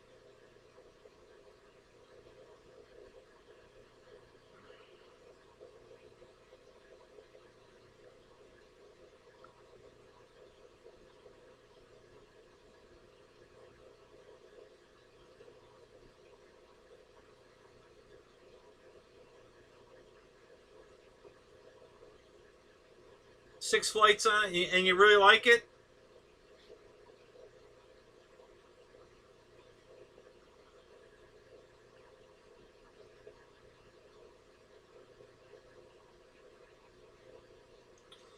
Yeah, exactly. That Hobby King pits, it's no bigger than the FMS pits. They're both 1400 millimeter, but that balsa built up pits is twice, if not three times the money. I don't see the point. You know, the value's just not there on that plane. Christ, that thing's 300 and some bucks for an airframe, and then you got to put everything in it. The FMS pits is 279, ready to fly. Well, you know, plug and play. You got to put your receiver in it. Other than that, it's ready to fly.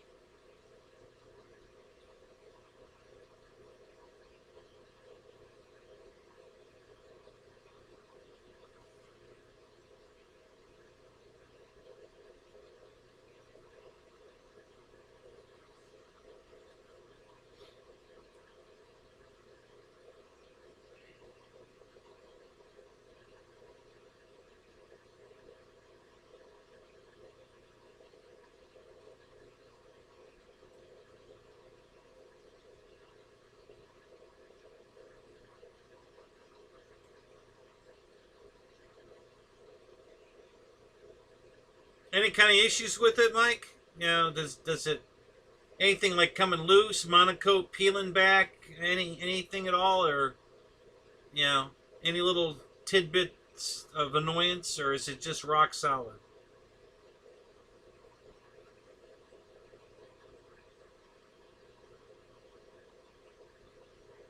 Yep, Randy, that's exactly, you know, it probably at least a $300 on top of the 369.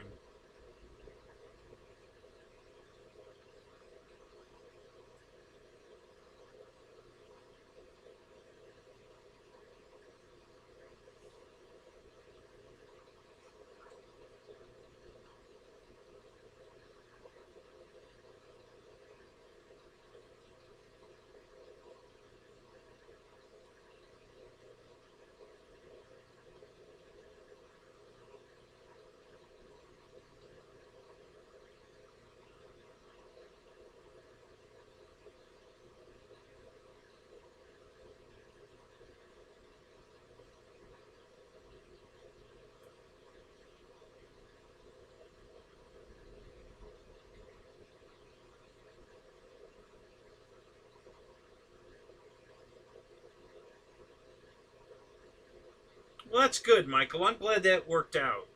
You know, too many times these built-up, planes have issues, and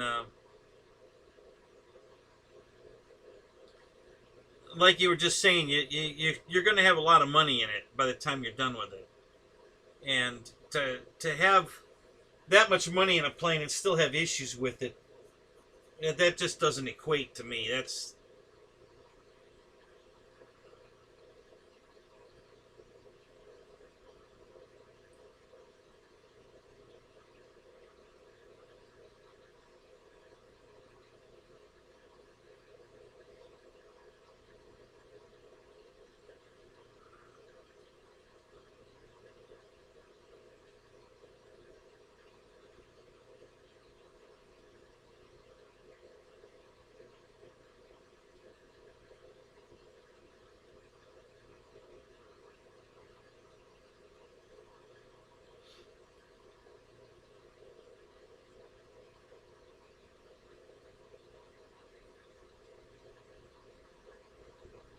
yep, me either, Randy.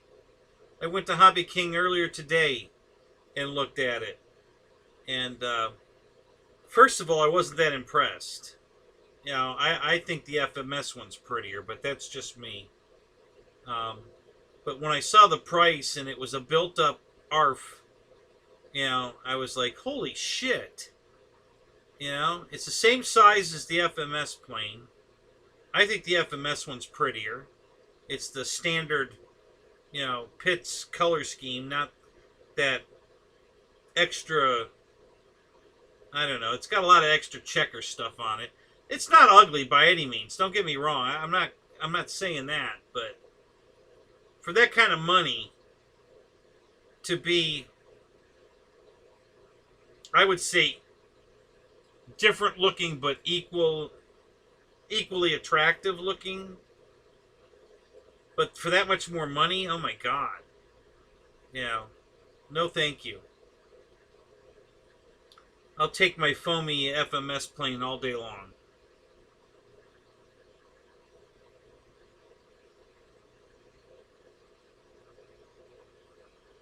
Yeah, I think somebody mentioned it in the chat last night that made me go look at it.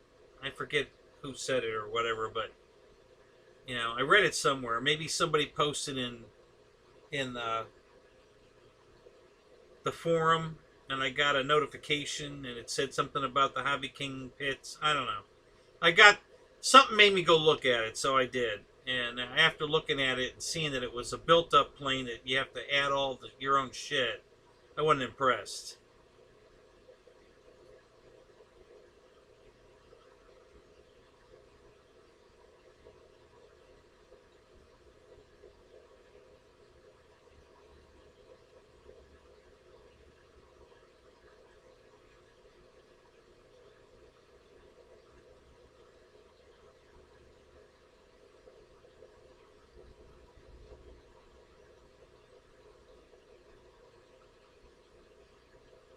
Has he flown it yet, GB?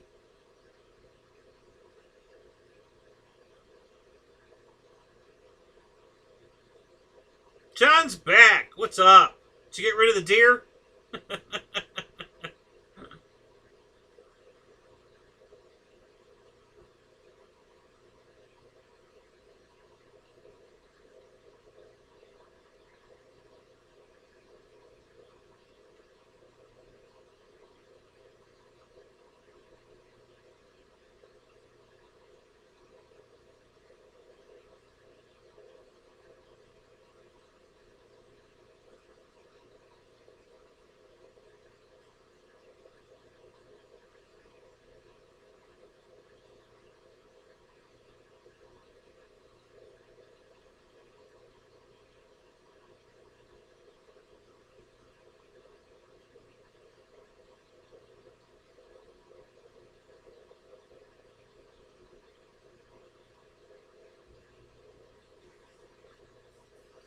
A couple months ago? Wow, so that thing's not new, huh? Wow. Okay, I thought that was a brand new release.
right, guys, we're down to 43 degrees. I'm calling it. I'm cold, I'm tired, and I'm going to bed. So, thanks for coming, guys. Appreciate it. Had fun tonight, for the most part. And we'll catch you guys tomorrow night in Dave's show. And we'll be here next week. So we'll see you then. In the meantime, have a good night. We'll talk to you guys later.